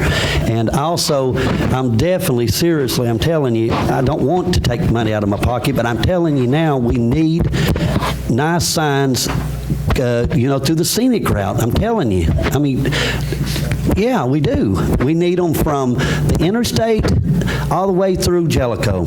Because I personally, I love those mountains. I love the people in Jellicoe and may run for commission one day, who knows. But what I'm saying to you is we need, that was a joke, guys, but the revenue, if you would only know how many people would come to say, they got a scenic route here. The scenic route is off the interstate, going through La Follette, spending money, head to 25W, and I keep preaching it, and I'll keep doing it until something's done about it. You've got to get some scenic route signs up so a family will say, hey, scenic route. And Mr. Davis is right. These billboards with all this stuff on them, you're going to have a scenic route. A scenic route. I go to these small towns, and I go, man, I want to go over there. And it's absolutely awesome. Stuff that I've never seen before in my life. And I want people from other states. Okay, hold on, guys. I'm wanting people from other states to come in here and spend money and build that revenue. Without revenue, we can't pay our bills. Thank you. Ralph, you got the floor. When we was in Memphis, we was going through their brochures at welcome centers, and they have a thing in our county. There's Anderson County, not Ridewell Blue, but Windrock, everywhere around here but Campbell County. You get how many $100,000 a year? What do you get? Is it about the rat cards, or Yeah. is that what you were saying? Yeah, I mean, why don't, me and my wife, when we go on vacation, was what can we do today? We go look at one of them, we pick us out something, and we do it. And there's nothing on there about Campbell County nowhere. And, if you don't already know about it, you ain't gonna find it nowhere else. When we had the Tennessee CARES Act, we had rat cards and brochures made up, and we had them. I think they're in Ohio. Do you remember El? But I don't. We certainly got I-75 on both Yes. ends out for you. Yes. Yeah, but can I make a statement? Our ad in the vacation guides at every visitor center in the Tennessee vacation.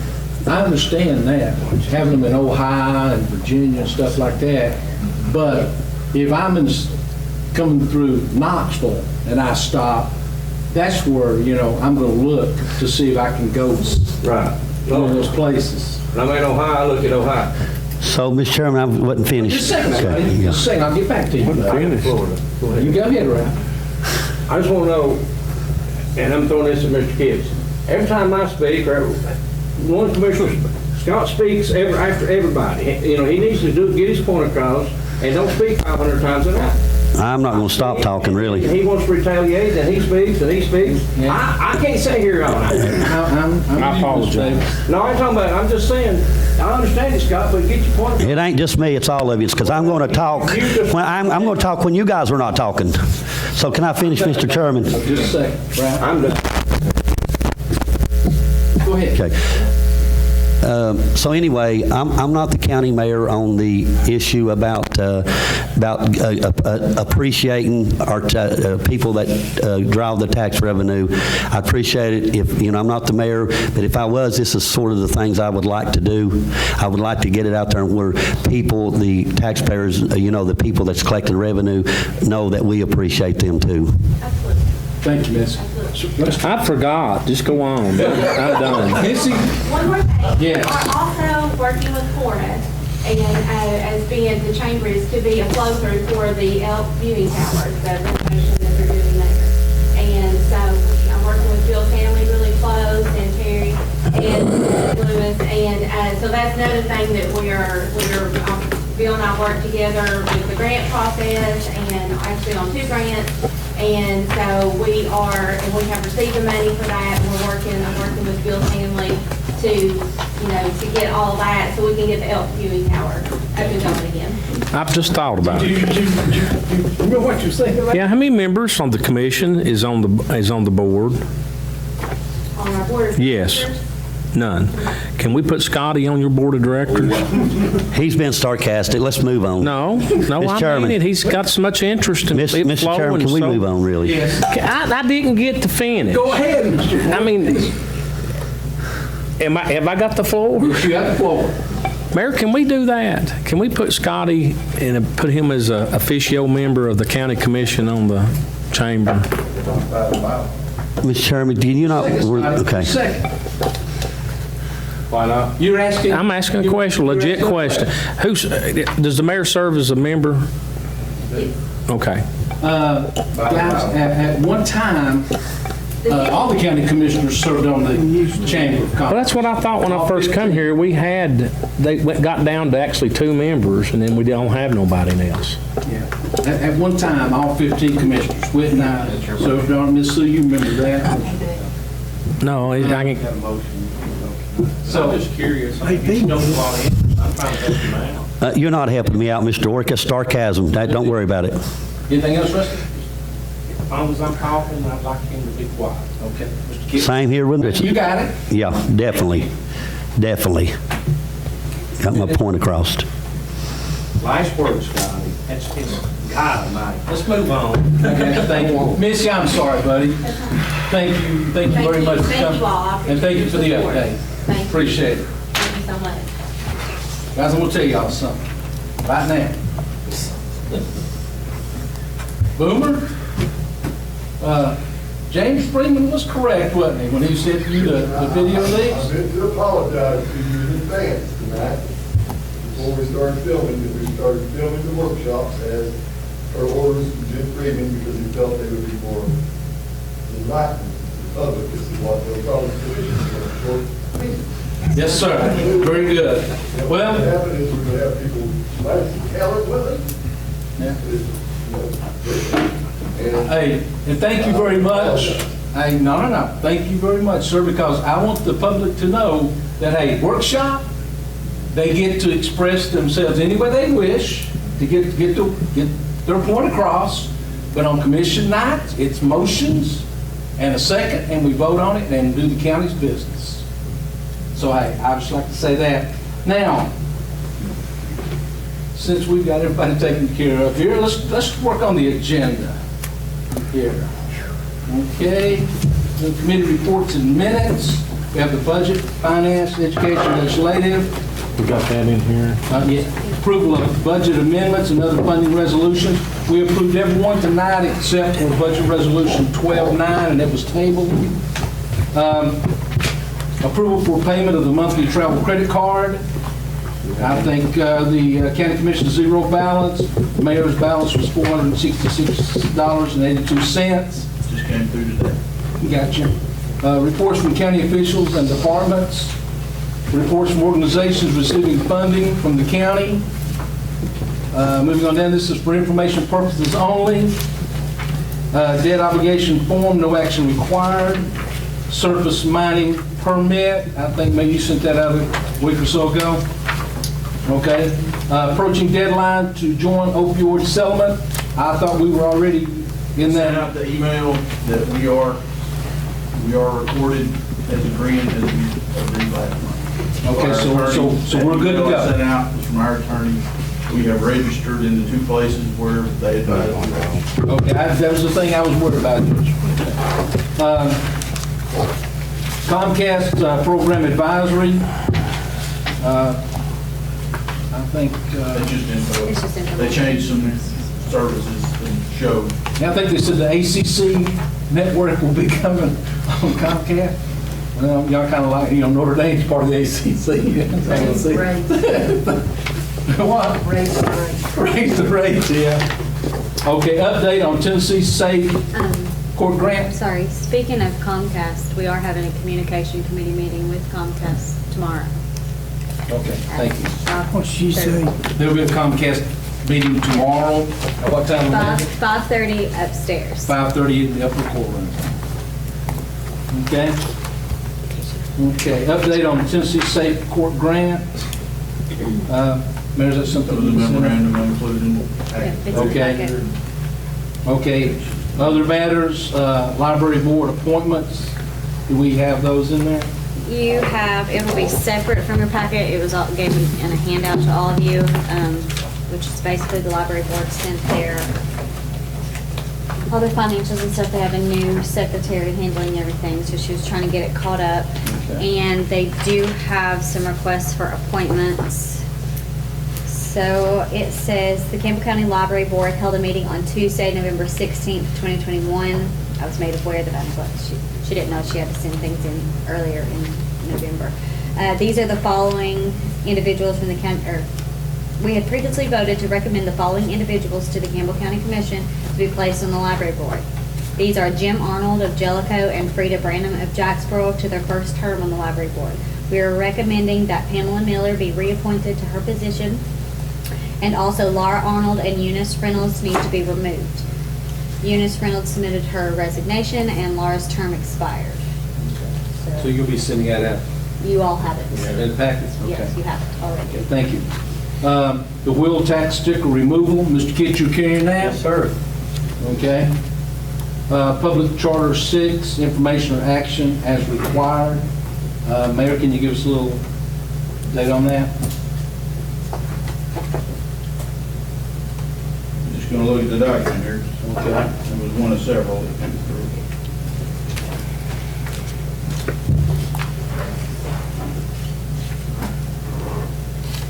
It's just a memo from the comptroller reference public chapter 6, exemptions.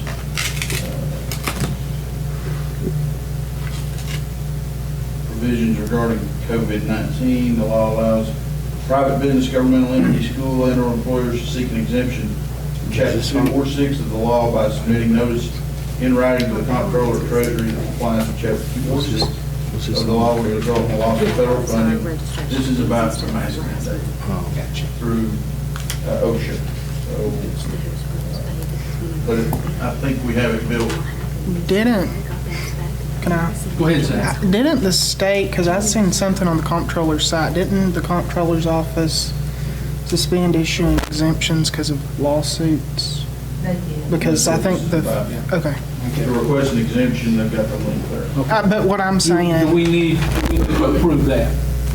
This is just for information. What I'm saying, Okay. Mr. Chairman, Go ahead. what I'm saying, which I don't think we need to apply for one, but the comptroller's office has made it to where, because of litigation that's been filed, basically contesting the legality and constitutionality of President Biden's executive order, they have stopped issuing any exemptions because the courts have basically said, as of right now, that his order is not legal.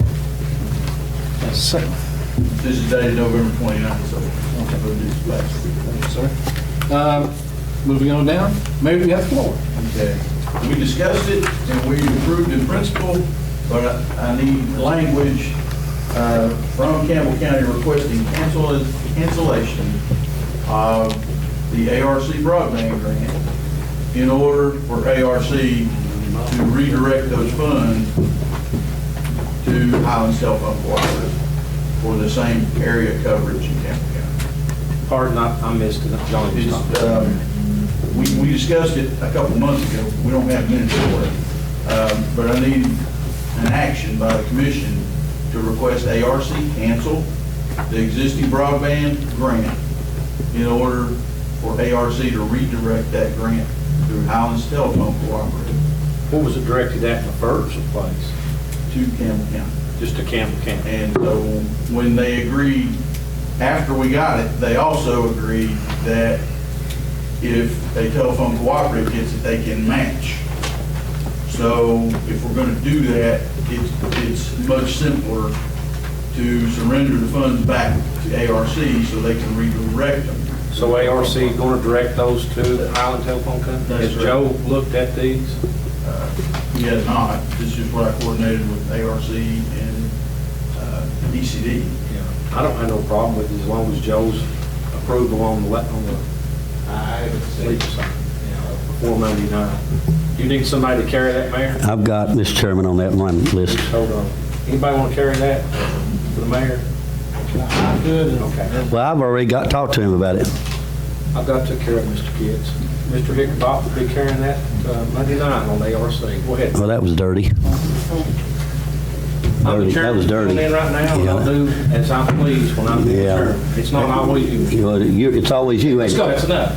No, you don't have to. He's right behind you, buddy. Be quiet. You ain't gonna tell me to shut up. You're out of order. You're out of order. No, you're out of order. You're out of order, Mr. President. Here you go. You're out of order.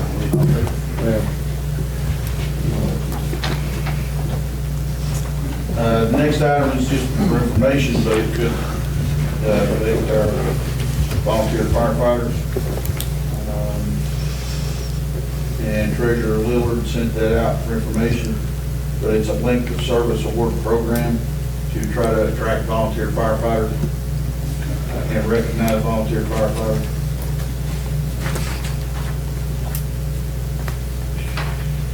I'm not sure if there's a fiscal note with it or not. Okay.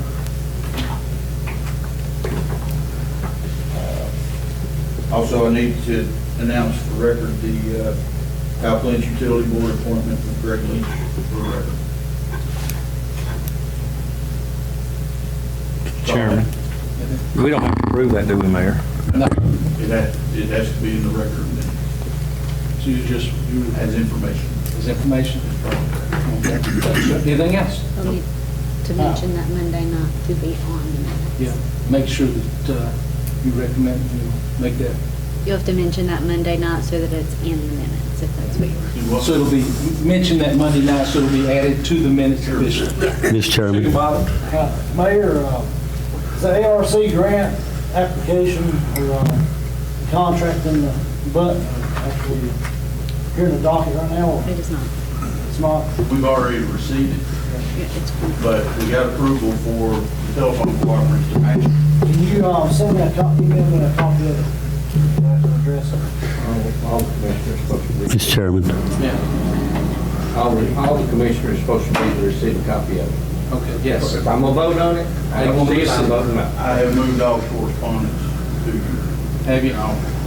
Amanda, make sure that we get that. Very good, Ralph. Thank you. Now, Mr. Gibbs? Mr. Chairman, I had a text message earlier with Amanda that I had this on my agenda. I had already printed Yeah. the packet. Okay. So it's under me. All right, anything else, Mayor? Okay, folks, we're in reverse order tonight. Again? Oh, I'm sorry. Actually, no, I did not change that. We are not reverse order. We're not? We are not. Oh. I apologize. Alphabetical order. Okay, Joe, do you have anything? No, I don't have anything. Dwayne's not here. I saw the email on that Zoom lawsuit. I wasn't sure how you wanted to handle that, so I put it on here. I did send it to Joe to let him look at it. It's about Zoom, lawsuits with Zoom. I don't know if we have any dog in that or not, but I sent you the information, so you should be able to go over it. Sorry. I've not reviewed it yet. Okay. Joe, when you get a chance to look at it, and just give me a call, okay? Let me know what you think about it. It's something that we next month, we need to. I think the date on that is... I don't remember offhand. If you don't mind, just look at it. It may not even be anything that you want to do, but. Okay. That's all I have. Mr. Davis, you got the floor. All right. On sanitation, information. The paving on the upper parking lot was, the bottom coat's on. In the morning, they'll come back and finish the top coat, and the upper part of the parking lot will be paved. That should eliminate a lot of mud going over to down on the lower part. And then all the pads reported to the county, the scale house is under roof and the windows is in it. The electric contractor's gonna start tomorrow, doing the electric on the compactors in Toad String Road tomorrow. that's an update on sanitation. Nothing to be voted on, just information. Mr. Goins, Is any of them working? You got any of them working? Pardon? Is any of them? Hopefully they get inspected next week. And then January, first week in January, the company we bought them from is supposed to come and install them all and get them working. Fantastic. The first, we'll have them all. Hopefully they'll all be going by February, everyone. Robert? Yeah, it's Ralph. Will Spring, I believe they already ran the electric. Well, the electrics run on all of them, but Cold String and Stinking Creek. And they'll be done hopefully by the end of the week. Looks good. That's all the electric is. We're moving on right now. Looks good. But we've turned a 3-month job into a year, looks like. Okay, now that was all, nothing to vote on. On buildings and grounds, we discussed, y'all can change the date if you want to, but we sent out a memo to all the elected officials, February the 1st, if they've got any major improvements they need done to their building or to their offices.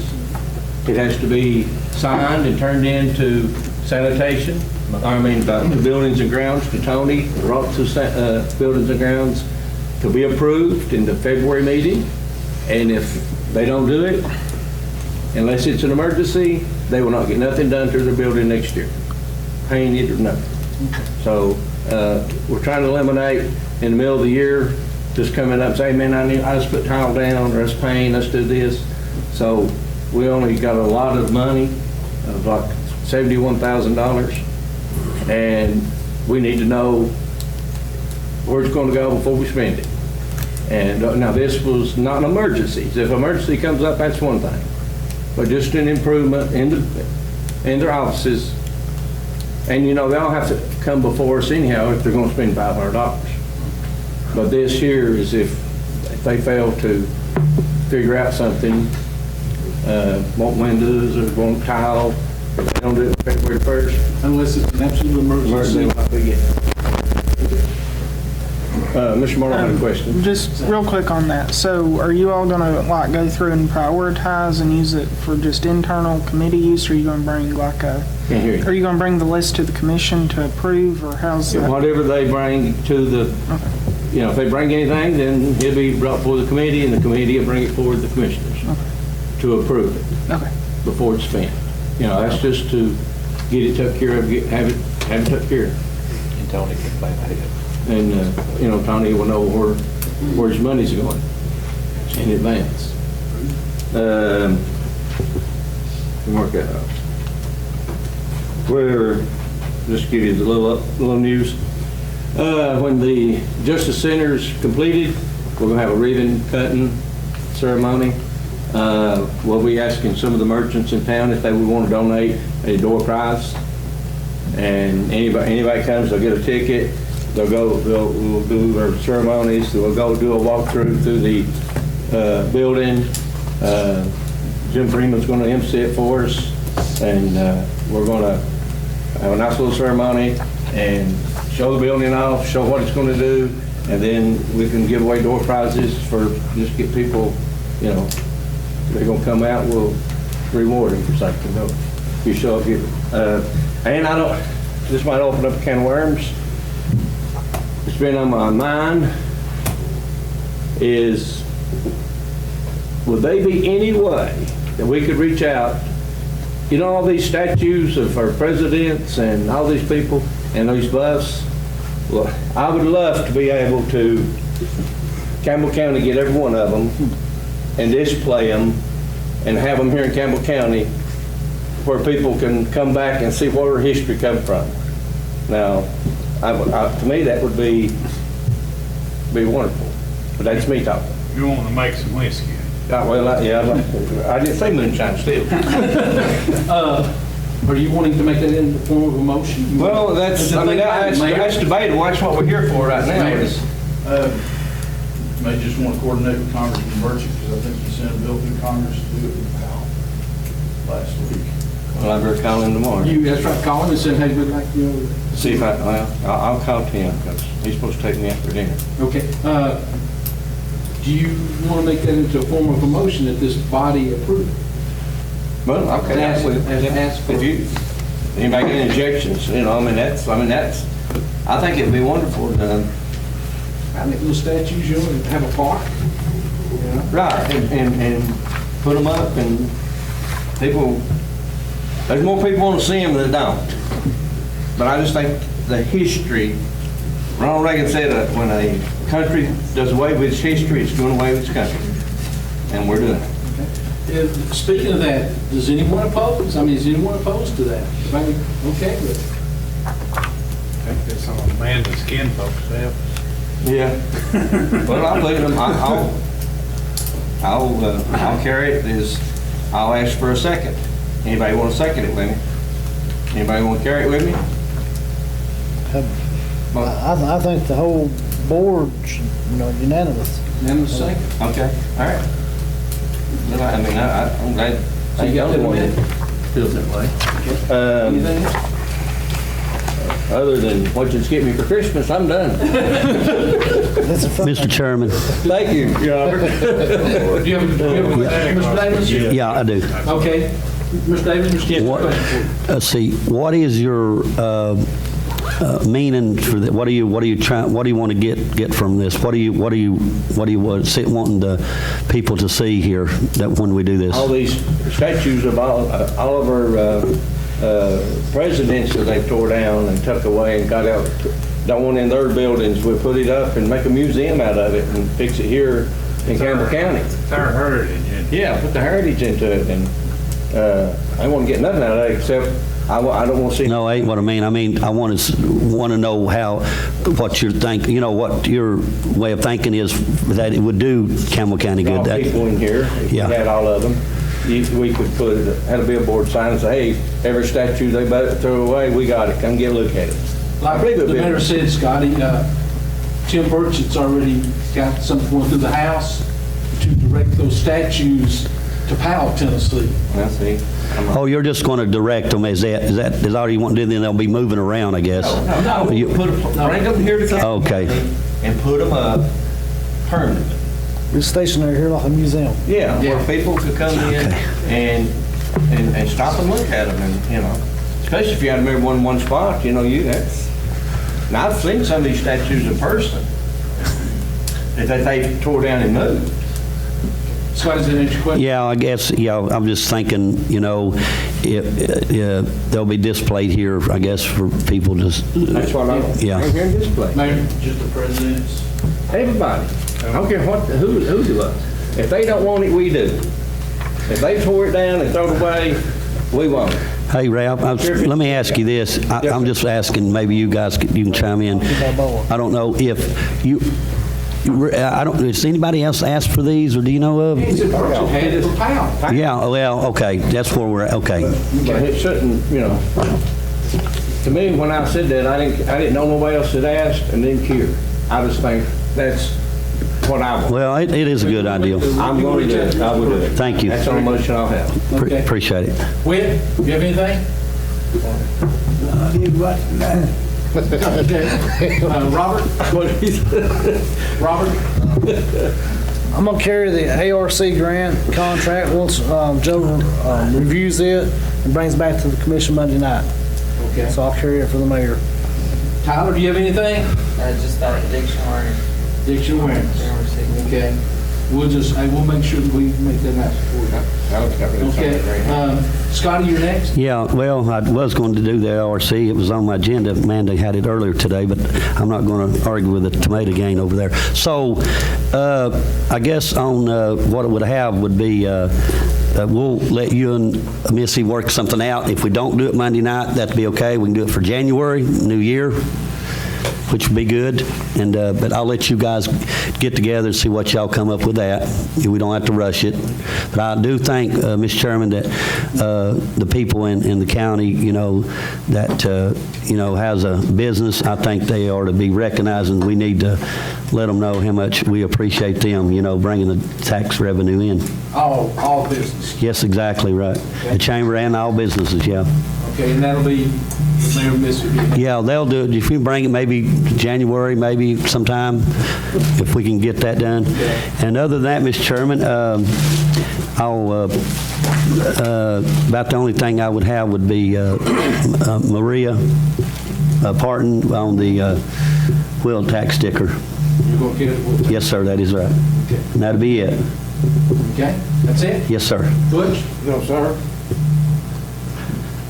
Lisa's not here?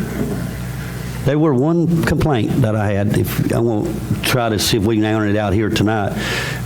Butch, the senior, I had spoke to the mayor about it on the, when you're going down on the senior building, on top of the building over here on the right, there's a lot of, I guess, leaves over the years and maybe a lot of debris. And my suggestion, I've had two people had mentioned maybe we can get that part cleaned off, maybe have some. Pretty good finish from that. Frost get it, most of it, and they put some kind of poison on it to kill it, get rid of it. You know, it's on top of the building. When you go down on the right, a bunch of it. Whole house right there. If we can, it's probably, what do they call that, Rusty? Yeah, if we can get that squared away, maybe Mr. Colmar, maybe you and the mayor can get together and try to get that ironed out for us. Who owns that? Okay. Will we go down? If you get two goats, you keep it cleaned out. I mean, he said the truth. Okay, I've got I still love you, Rusty. Okay, I've got a couple things here. Before I go on to stuff that's on there, I've got a question dealing with EMS real quick. Back in, I believe was it February or March, we increased the rates, I think. When we did that, we said that we were going to increase it every year based on the CPI. When we said that, are we increasing it in January or July? How? Mr. Wood said that would be July. I think it's July. Our calendar year. Okay, I was just. We did it in half the year in January that year. Right. It didn't take effect until April, right? Scotty, do you have a question for Sam? I just want to, man, did I have something else on that list? I'm sorry. You did not. That I caught? Yes, you did. You had Yeah, I just want to talk about that just for a second, if I may. Let me finish up. Okay, yes, sure, yeah. Zach, go ahead. Okay. I was just wondering on that, because if we have some going into effect January 1, I'd actually have to see what they are, because especially with what the Consumer Price Index has done this past You know, year. Zach, I can't, it seems like part of me thinks we said it was July 1, but then part of me thinks, I think Scotty was the one who made the motion. Part of me also thought we said it was going to change on January 1, and I'm not entirely sure what was done. Yeah. Rusty made a good point early on when we were talking about the EMS is, possibly bringing the EMS committee back. Yeah. I was the only one here who voted not to. Yeah, I got you, Mr. Marlowe, but hey, understand, hey, that is something we need to look at the beginning of the year. And since you were the past chairman, Mr. Ward, Well, if I can speak on it. Go ahead.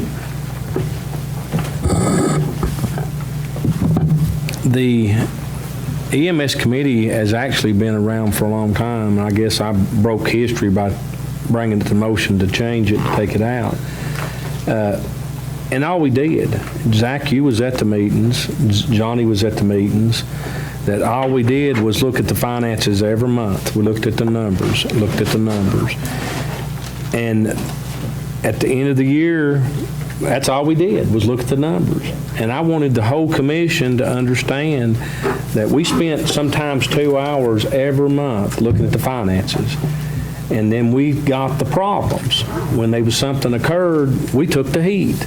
And that's why I decided to abolish it, and the commission approved to abolish it, so all of us could take the heat. It wasn't just the 5 of us. That's the first thing come out of everybody's mouth. Well, who's the chairman? Rusty York. They'd start ringing my phone. Did I care to help them? No. But at the end of the day, I couldn't do nothing. I did not have the authority to make any decisions other than the financing. And that was it. And I could only bring a recommendation to the commission on those. So if somebody wants to reenact it, I'll probably support it. But do I want to be on it? No. I've served a lot of years on it. Probably out of 16 years, I probably served 16 years. That's correct. Does anybody know more about it than I do? Probably, but I doubt it on this commission. Okay. Mr. Kitchen? Well, whether Rusty likes me or not, he was probably one of the best chairmans of that board, because what we're missing here, Rusty, is the thing that I'm thinking, maybe you agree too, Mayor, is we're just missing, Mr. Chairman, of keeping the public informed. That's the thing. Scotty, I understand that, but the thing about it, at the end of the day, Rusty makes the perfect point. We had nothing, we had no input at all except for the finances. Yeah. Say so. You know, and Mayor, And I'm not that falls under the mayor, does it not? He, so hey, all we can do is, hey, he and if I was the mayor, I wouldn't want it. I'll just be honest with you. And if they pass that resolution in the state legislature, I would expect me and as many of you that can to certify to drive an ambulance, because all we'll need is one medic. And man, we can make runs. And we'll go. Gotcha. I'm sorry, Zach, go ahead. Sorry. Okay, I think that's all I had on there. I'm not going to bring a motion just yet. I think we do need something in place, but I don't know what that something is. And until I know what that something is, I'm not going to bring it. But I do want to know on the rates, and I can contact Jeff and try to find that out. Because I do just want to know how that is and what the increase is. You have a couple of things here. And I'm going to go. Go ahead. Okay. The number one on the beer board rules revisions, I know we approved these, I believe, in August. There's a couple of changes that need to be made, and I'm going to go over them. On Rule 1, Part C, it needs the committee. Based on the minutes, it needs to be amended to read, owners, partners, and managers must pass federal NCIC state and county background checks. This just adds NCIC to that. Rule 20, about a month ago, I believe, and it's attached in the back of this. And basically, Rule 28 is not enforceable, and that Rule 28 is the rule that says that you will, let me just read it to you. Currently, it says state ABC, which is Alcoholic Beverage Commission, beer training must be completed 61 days after permit approval and returned to the county clerk's office. If non-compliant, permit will be revoked. Basically, you all have three options with this rule. You all can either abolish it, you can amend it to encourage it, and I put two options there. I would recommend option C. I think most of the committee felt the same with keeping option C. I'm saying that we strongly recommend and encourage it. The training, I think it's a good deal for the businesses, and I think it's good for the county because it keeps drivers safer, I think. So you're going to recommend C then? Yes. Okay. And then also, I need to make you all aware of it. I don't know how to fix it. I don't think it's any one person's fault. But we do have an application next week on Rule 4, Part B, where it says the establishment must be located 300 feet from the nearest dwelling. There's nothing wrong with that. But then where we added residents located within 300 feet must be notified of the establishment's intent to sell beer, either in person or by mail. Again, to my knowledge, that's not being done. It's not any one person's fault. All I know is I personally cannot do that because I'm not in the executive branch. I'm in the legislative branch. And I feel like it would be official misconduct for me to do that. But what I will say, if that ain't done and we don't approve it, then we're going to get a lawsuit. So I need you all to tell me, and I know we can't vote, but I need you all to tell me how you all want us to go about doing it. So I need guidance. The rule says that anyone within 300 feet of that establishment yes, had to be notified before we issued a bill. When we added that language in, that was the Okay. language that was added in. Do we not have,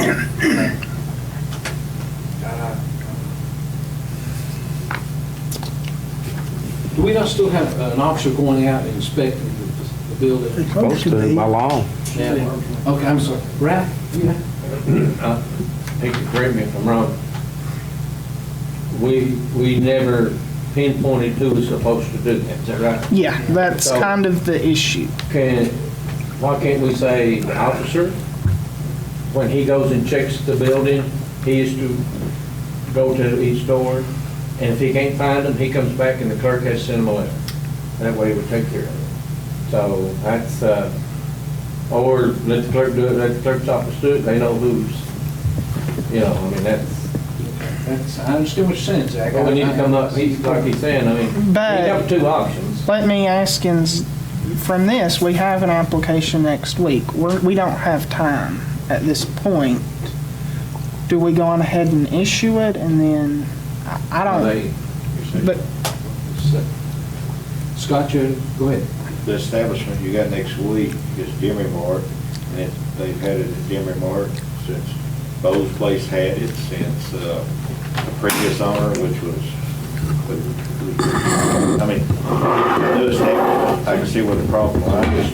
So this right here, it'd be like, An ongoing. yes. Grandfather, then. I got you. This was for new establishments. okay, Yeah. okay. Amanda, you had a question? I was just gonna suggest that when he go out there, if they're not home, instead of coming back and giving it to the clerk and having them not, well, he just leave postcards. Like, this is your notification, and leave it. It still has to be called because you don't know if they picked it up or not. What you're saying But is you you don't- want them to physically be told or receive, physically receive. The reason we put that in there, in the past, not only in Campbell County, but you go on vacation, you come back and my neighbor's gonna have a beer on the front yard, and you don't know a thing about it. I agree with that. And that was the purpose, to stop people from putting beer joint, catching John Doe going, but if they don't show up, you have to give them a license. If they show up and say, I protest, I don't want them in my front yard, then you just vote and say, no, we don't have to, that's as far as it goes. Yeah, Rusty? I noticed, and I don't think we do it, and I don't know if we have to do it, or if they have to do it, but I noticed the Sheila Follett issues every year. Every year. So they have to pay that fee every year.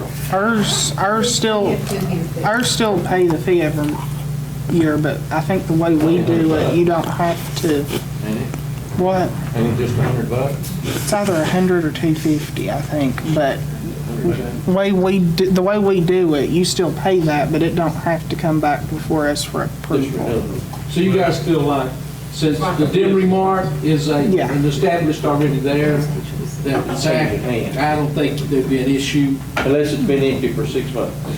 It has Okay. not. Rusty, you got another question? No, I just wondered about that. I've seen it, and I said, well, is that something we're supposed to do every year? We just choose not to. I asked that. Would that be the renewing your business license every year, is that what you have? That was the beer license. I mean, you do that every year anyway. Yes.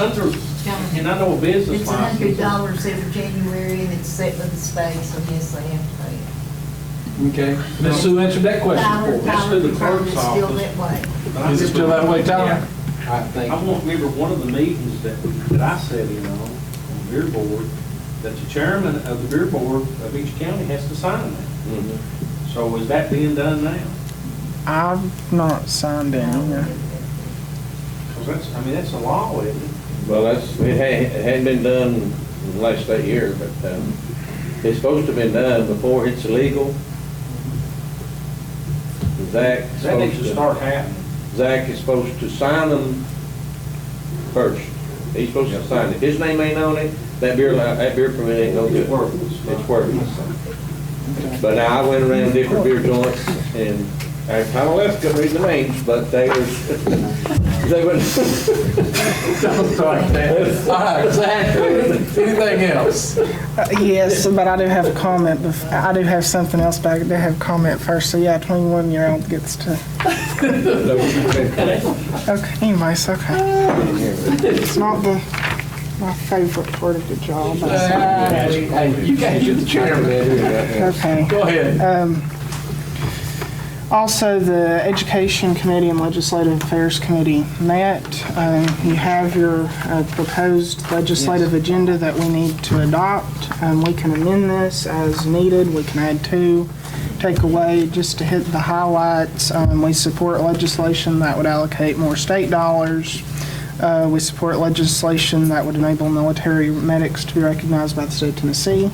We oppose any unfunded mandates. We oppose any legislation that would revise or replace the BEP formula if such a revision or replacement would result in a higher maintenance of effort requirement. And we oppose legislation that seeks to aid urban counties at the expense of rural counties. And in the analysis, we also added language about our rural schools.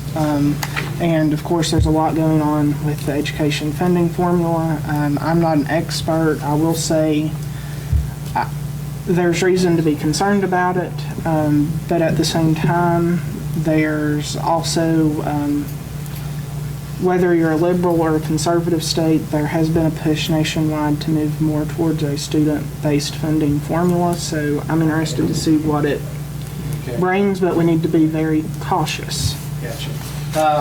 The 16th, which is Thursday, I will be attending a meeting with the Tennessee Department of Education with the chairman of the school board and also Mr. Richard Terry from Finance.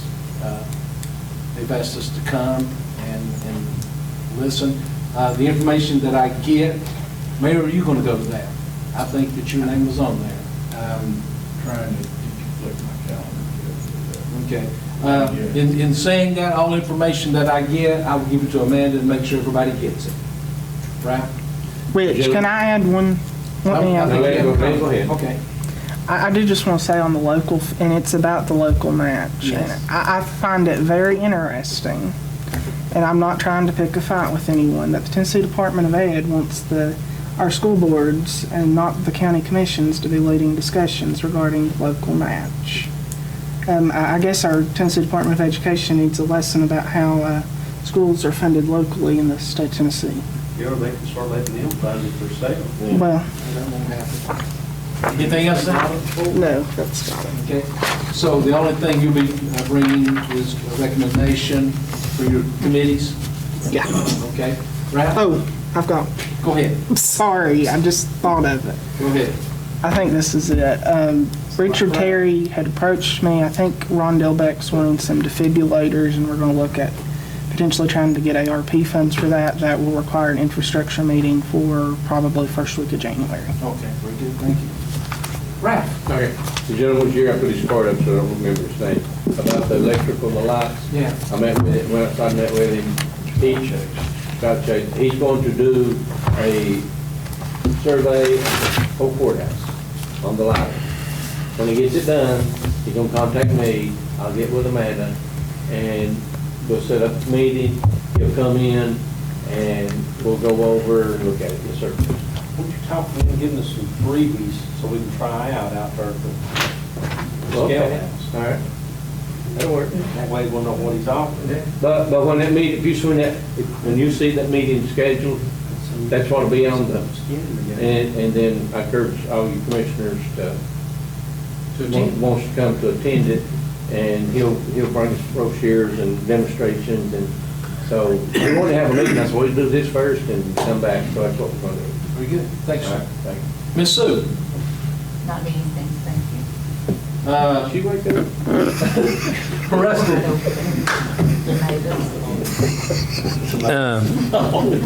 Say what you call it. Well, that's a tool in or tomatoes. We're going to have a Comcast meeting tomorrow night. We're going to try to schedule one. Hopefully, we might get it in before the end of the year with AT&T. It's about been impossible to get in touch with them. There's going to be some money coming down, I believe, is what I'm hearing. And I think Zach has read into it also for some more broadband money. And we're already using some of the ARC money on that, but we need to try to keep good communication with Comcast. So Are we going to change their mind on their bills? We're not. Are we going to change their mind tomorrow night about having a local office? We're not. So if whoever's on the committee and whoever wants to attend, we're going to try to do business and try to figure out some of the places that we need Comcast. I think Highland has got the mountains pretty much covered. So Comcast and AT&T can divvy all the rest of it up. And if we ever get to time, maybe Highland can come over in the valley part. But right now, they don't want to meet together. So it's going to be just a meeting with Comcast tomorrow. We had to take an action tonight. The Insurance and Personnel Committee, Jeff had got in touch with me about 2 weeks ago. He's putting the budget together. And part of the budget, it came out of committee last year. That's the way he wanted it to roll this year, to give finance permission to seek for increase in funding for raises without raising taxes. It came out of committee unanimously, so I'll be presenting that Monday night on behalf of and it's just for the budget process to start. It gives Jeff time to sit down and say, this is our intentions. Our intentions is to give our employees a raise. Hopefully we can do it this year, but on the good note, if he's looking on at that end, well then hopefully we're not going to have to raise taxes. That'll be an action to be taken. The second thing is an action to be taken is on our water line extension, on our projects, and on the ambulances that we put across. On our ARC money, we're going to send to the Horn Group. I need permission to draft all that and send that to the Horn the first of the year in the comptroller's office. Where's our Tennessee County Service Association plaque that we won last month? It's in the office. They never put it up? Yeah, we need to. We've got one hanging out there. Yeah, they're going to put them both in together, I thought. We'll try to deal with that. And good news on the good part, which I announced it here a while back, and I've been working with TWRA for the last couple of years. I finally wouldn't say nothing until I got the PO in hand. Finally, we tracked them down last week. They ended up losing the PO that they sent Rogers Group. We're going to get Lonas Young parking lot finished by TWRA money, not local tax dollars, and Matty Randolph. So that'll be coming this spring. So TWRA told me none of us to call them in 3 years. That was all we was going to get. But I told them it wasn't going to stop until, I didn't tell them that till we got the PO, but I told him I'd have some more things, recommendations coming next year. But if you just understand, anything through TWRA is actually done through where you buy your license. So that's paid for by the hunters and the fishermen, and the people that uses outdoors. And that's all I have, Chairman. Mr. Kent, you had a question? Rusty, is that where it's, you and Robert know, where it's broken off real bad where the boat's going? Is that Matty Randolph or toward Prime? Is that where it's at? I meant to discuss that with him the other day when I had him on the phone, but I will make it a point tomorrow. If you'll shoot me a message tomorrow sometime early in the morning, I'll give him a call. It's getting worse. I was actually out there last week with pictures, and I'll send all. And you all agree it's getting worse? Yeah, it's bad. Okay. I appreciate that. Another thing, John, you Just say, quit. There's 5 districts in Campbell County, Yes. and we're the only rural district in Campbell County. And I don't know why they having over there, they getting that cable. We have a lot of areas don't even have cable. And I don't know why we can't get that big I would coming back. suggest tomorrow to be at that meeting with Comcast. Oh, I've been with Comcast before. You can't believe the thing they tell you. I'll tell you that right up front. Well, you've got to understand That it's a private industry, and they don't want to meet with AT&T, and because they tell them what they're getting ready to do. Nobody wants to know what the other hand's going to do. But with this money coming down, it's going to open that privacy. It's going to rip it apart. So everybody's going to know what everybody's getting and what's going to end up happening. I kind of feel. We beg them to come out when we come out. And it's the same way up in Claiborne County. I think if we actually meet with Claiborne County and work with Claiborne County and get Highland to shoot across that mountain when they get up there to Clare Fork and come in that way and shoot across the mountain and take it. And it will embarrass a lot of them, the bigger entities that Highland Telephone Company do that. Rusty, I think may has a question. Well, just to Whit's point, we had to find somebody that was eligible for federal money, and Highland was the only one. AT&T and Comcast can apply, but they're not going to get as many points in their applications. Well, it happened here a while back, if the state had a little bit of money that they throwed at Comcast, one of the providers, and they shot it out toward the Longest Young Park. They got it out a little section of South High Knob, but they're at the gate. And they're heading, all they have to do is just keep running the lines on out toward Emory, and they're going to pick up a couple thousand customers. And, you've got to have a start somewhere, but it's not like you've got to have it started, and it's like a water line, Whit. You've got to take it all the way. You've got to start at a point and take it on. You can't just jump. Yeah, but they want all the houses real close. And you've been good, Whit. They don't want you. Yeah. Anything in? No, that's it. That's just all I have. Mr. Chairman, I just want to concur with Commissioner Goins that the areas that we have in the 2nd District, and I'm going to have to mention some of the 3rd and the 4th, that we highly need broadband out there because there's, this day and time especially. That's something we can take up with the mayor there. He's working on that. Go ahead. As I was coming home, I don't know if it's repairs or removed, but I actually seen broadband putting a line in of 116. So Johnny had probably had to go there. Now, Johnny, if I may, there's some, and I think it's AT&T, and I may be wrong, but some of the gated communities, let me start back up, gated communities are putting it in themselves. Yeah. Peninsula they're in process. Lakeside Estates down in Ivy Holler, they're putting it in themselves, and it's cost them a fortune, but they're tired of waiting. But I guess if they're gated communities, that's their business. So if they've got it in places like that, like fiber, like out the Peninsula, that's in the phone. Then it's out there. And we just need to try to work with them and hopefully use some of this funding to pull it back. But I've always been suspicious about it, because if you're a private entity and the government's throwing you money, it's building your services up. It's like Highland, they're kind of like they're Republican. Their creation of the legislature like you do. Yeah, but what I'm saying is they're not for profit, I guess. So it kind of throws that. It's kind of like the state is violating the law, in my opinion. You're handing money off to a private entity when you've got a public entity that's sitting there ready to provide. But what are we to do? I still believe they're going to allow AT&T and Comcast to compete for it, but that doesn't mean they're going to get it. Yeah. But I don't know if some of you's watched it or not, and I didn't get to see it, but they showed the satellite that was shooting across that they told you to go out and look at night at a certain time. That's Elon Musk's satellite. That one of them that we're getting to see every night, and hopefully in time that we'll get it shot down to us. I mean, that we don't have to have a hardwired cable. Mr. Chairman, I'm going to ask Rusty something too. Rusty, do you know anything about what's going on at 25W, you and Ralph? It's a tower going up there. Y'all know anything about that? There's a tower going on up there. You don't know, do you, Mayor? All I know about a tower, Scotty, is out there at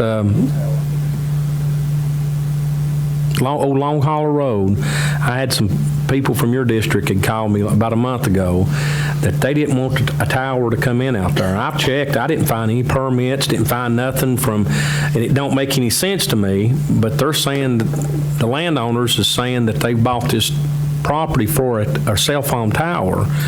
It don't make sense you'd put a cell phone tower up at Suttles Lane and it'd cover both sides of that mountain. But if that's true, it looks to me like it would be coming out, but they're very upset, and I gave them your number to call. I'm not trying to throw you under the bus, but I mean, that's your district. Well, Tyler King just now said in your all's district, Ralph, that is that a cell phone? Cell phone. Okay, that's something. On 25W, Coach. Okay. Scott? I don't have anything, but reference to what the mayor said earlier about Dr. Stephen King, who is the substance abuse director at the state of Tennessee. If you remember, we asked him to come to this meeting, 3 years ago? No show, no nothing. We was down Nashville, being rescued. Oh, yeah. He put on a good speech and everything about, on vacation with his family and robbing a drugstore and all that stuff. But still yet, we asked him to come before this body and speak, and he did not. So that's how much faith I have in him. But I don't have anything. Okay. Hey, guys, that wraps our workshop up. Next Monday night. Motion to vote. Hey, listen, guys, I know sometimes that, hey, we get heated and stuff and everything, but, hey, at the end of the day, Johnny Van Over, we all love each other, don't we? Absolutely. There you go. So, Just want to ring their neck finger. yeah. Now, Monday night, we have everything set. I'll entertain motion. Make a motion, Second. Oh, sorry. Hey, I'll entertain a motion in a second, vote on it, and move on. You cast your vote. I don't want your opinions. I don't need your opinion. I've heard it all tonight. We'll get out of it. Yes, sir. Go on. And hey, like I said, next Monday will be right before Christmas, New Year's for us. So hey, try to be good. Try to be good. Remember Santa Claus? Yeah. Well, hey, leave that black piece of coal in your hey. So hey, brought you a football. Make a motion. yeah. Hey, entertain a motion. We stand adjourned.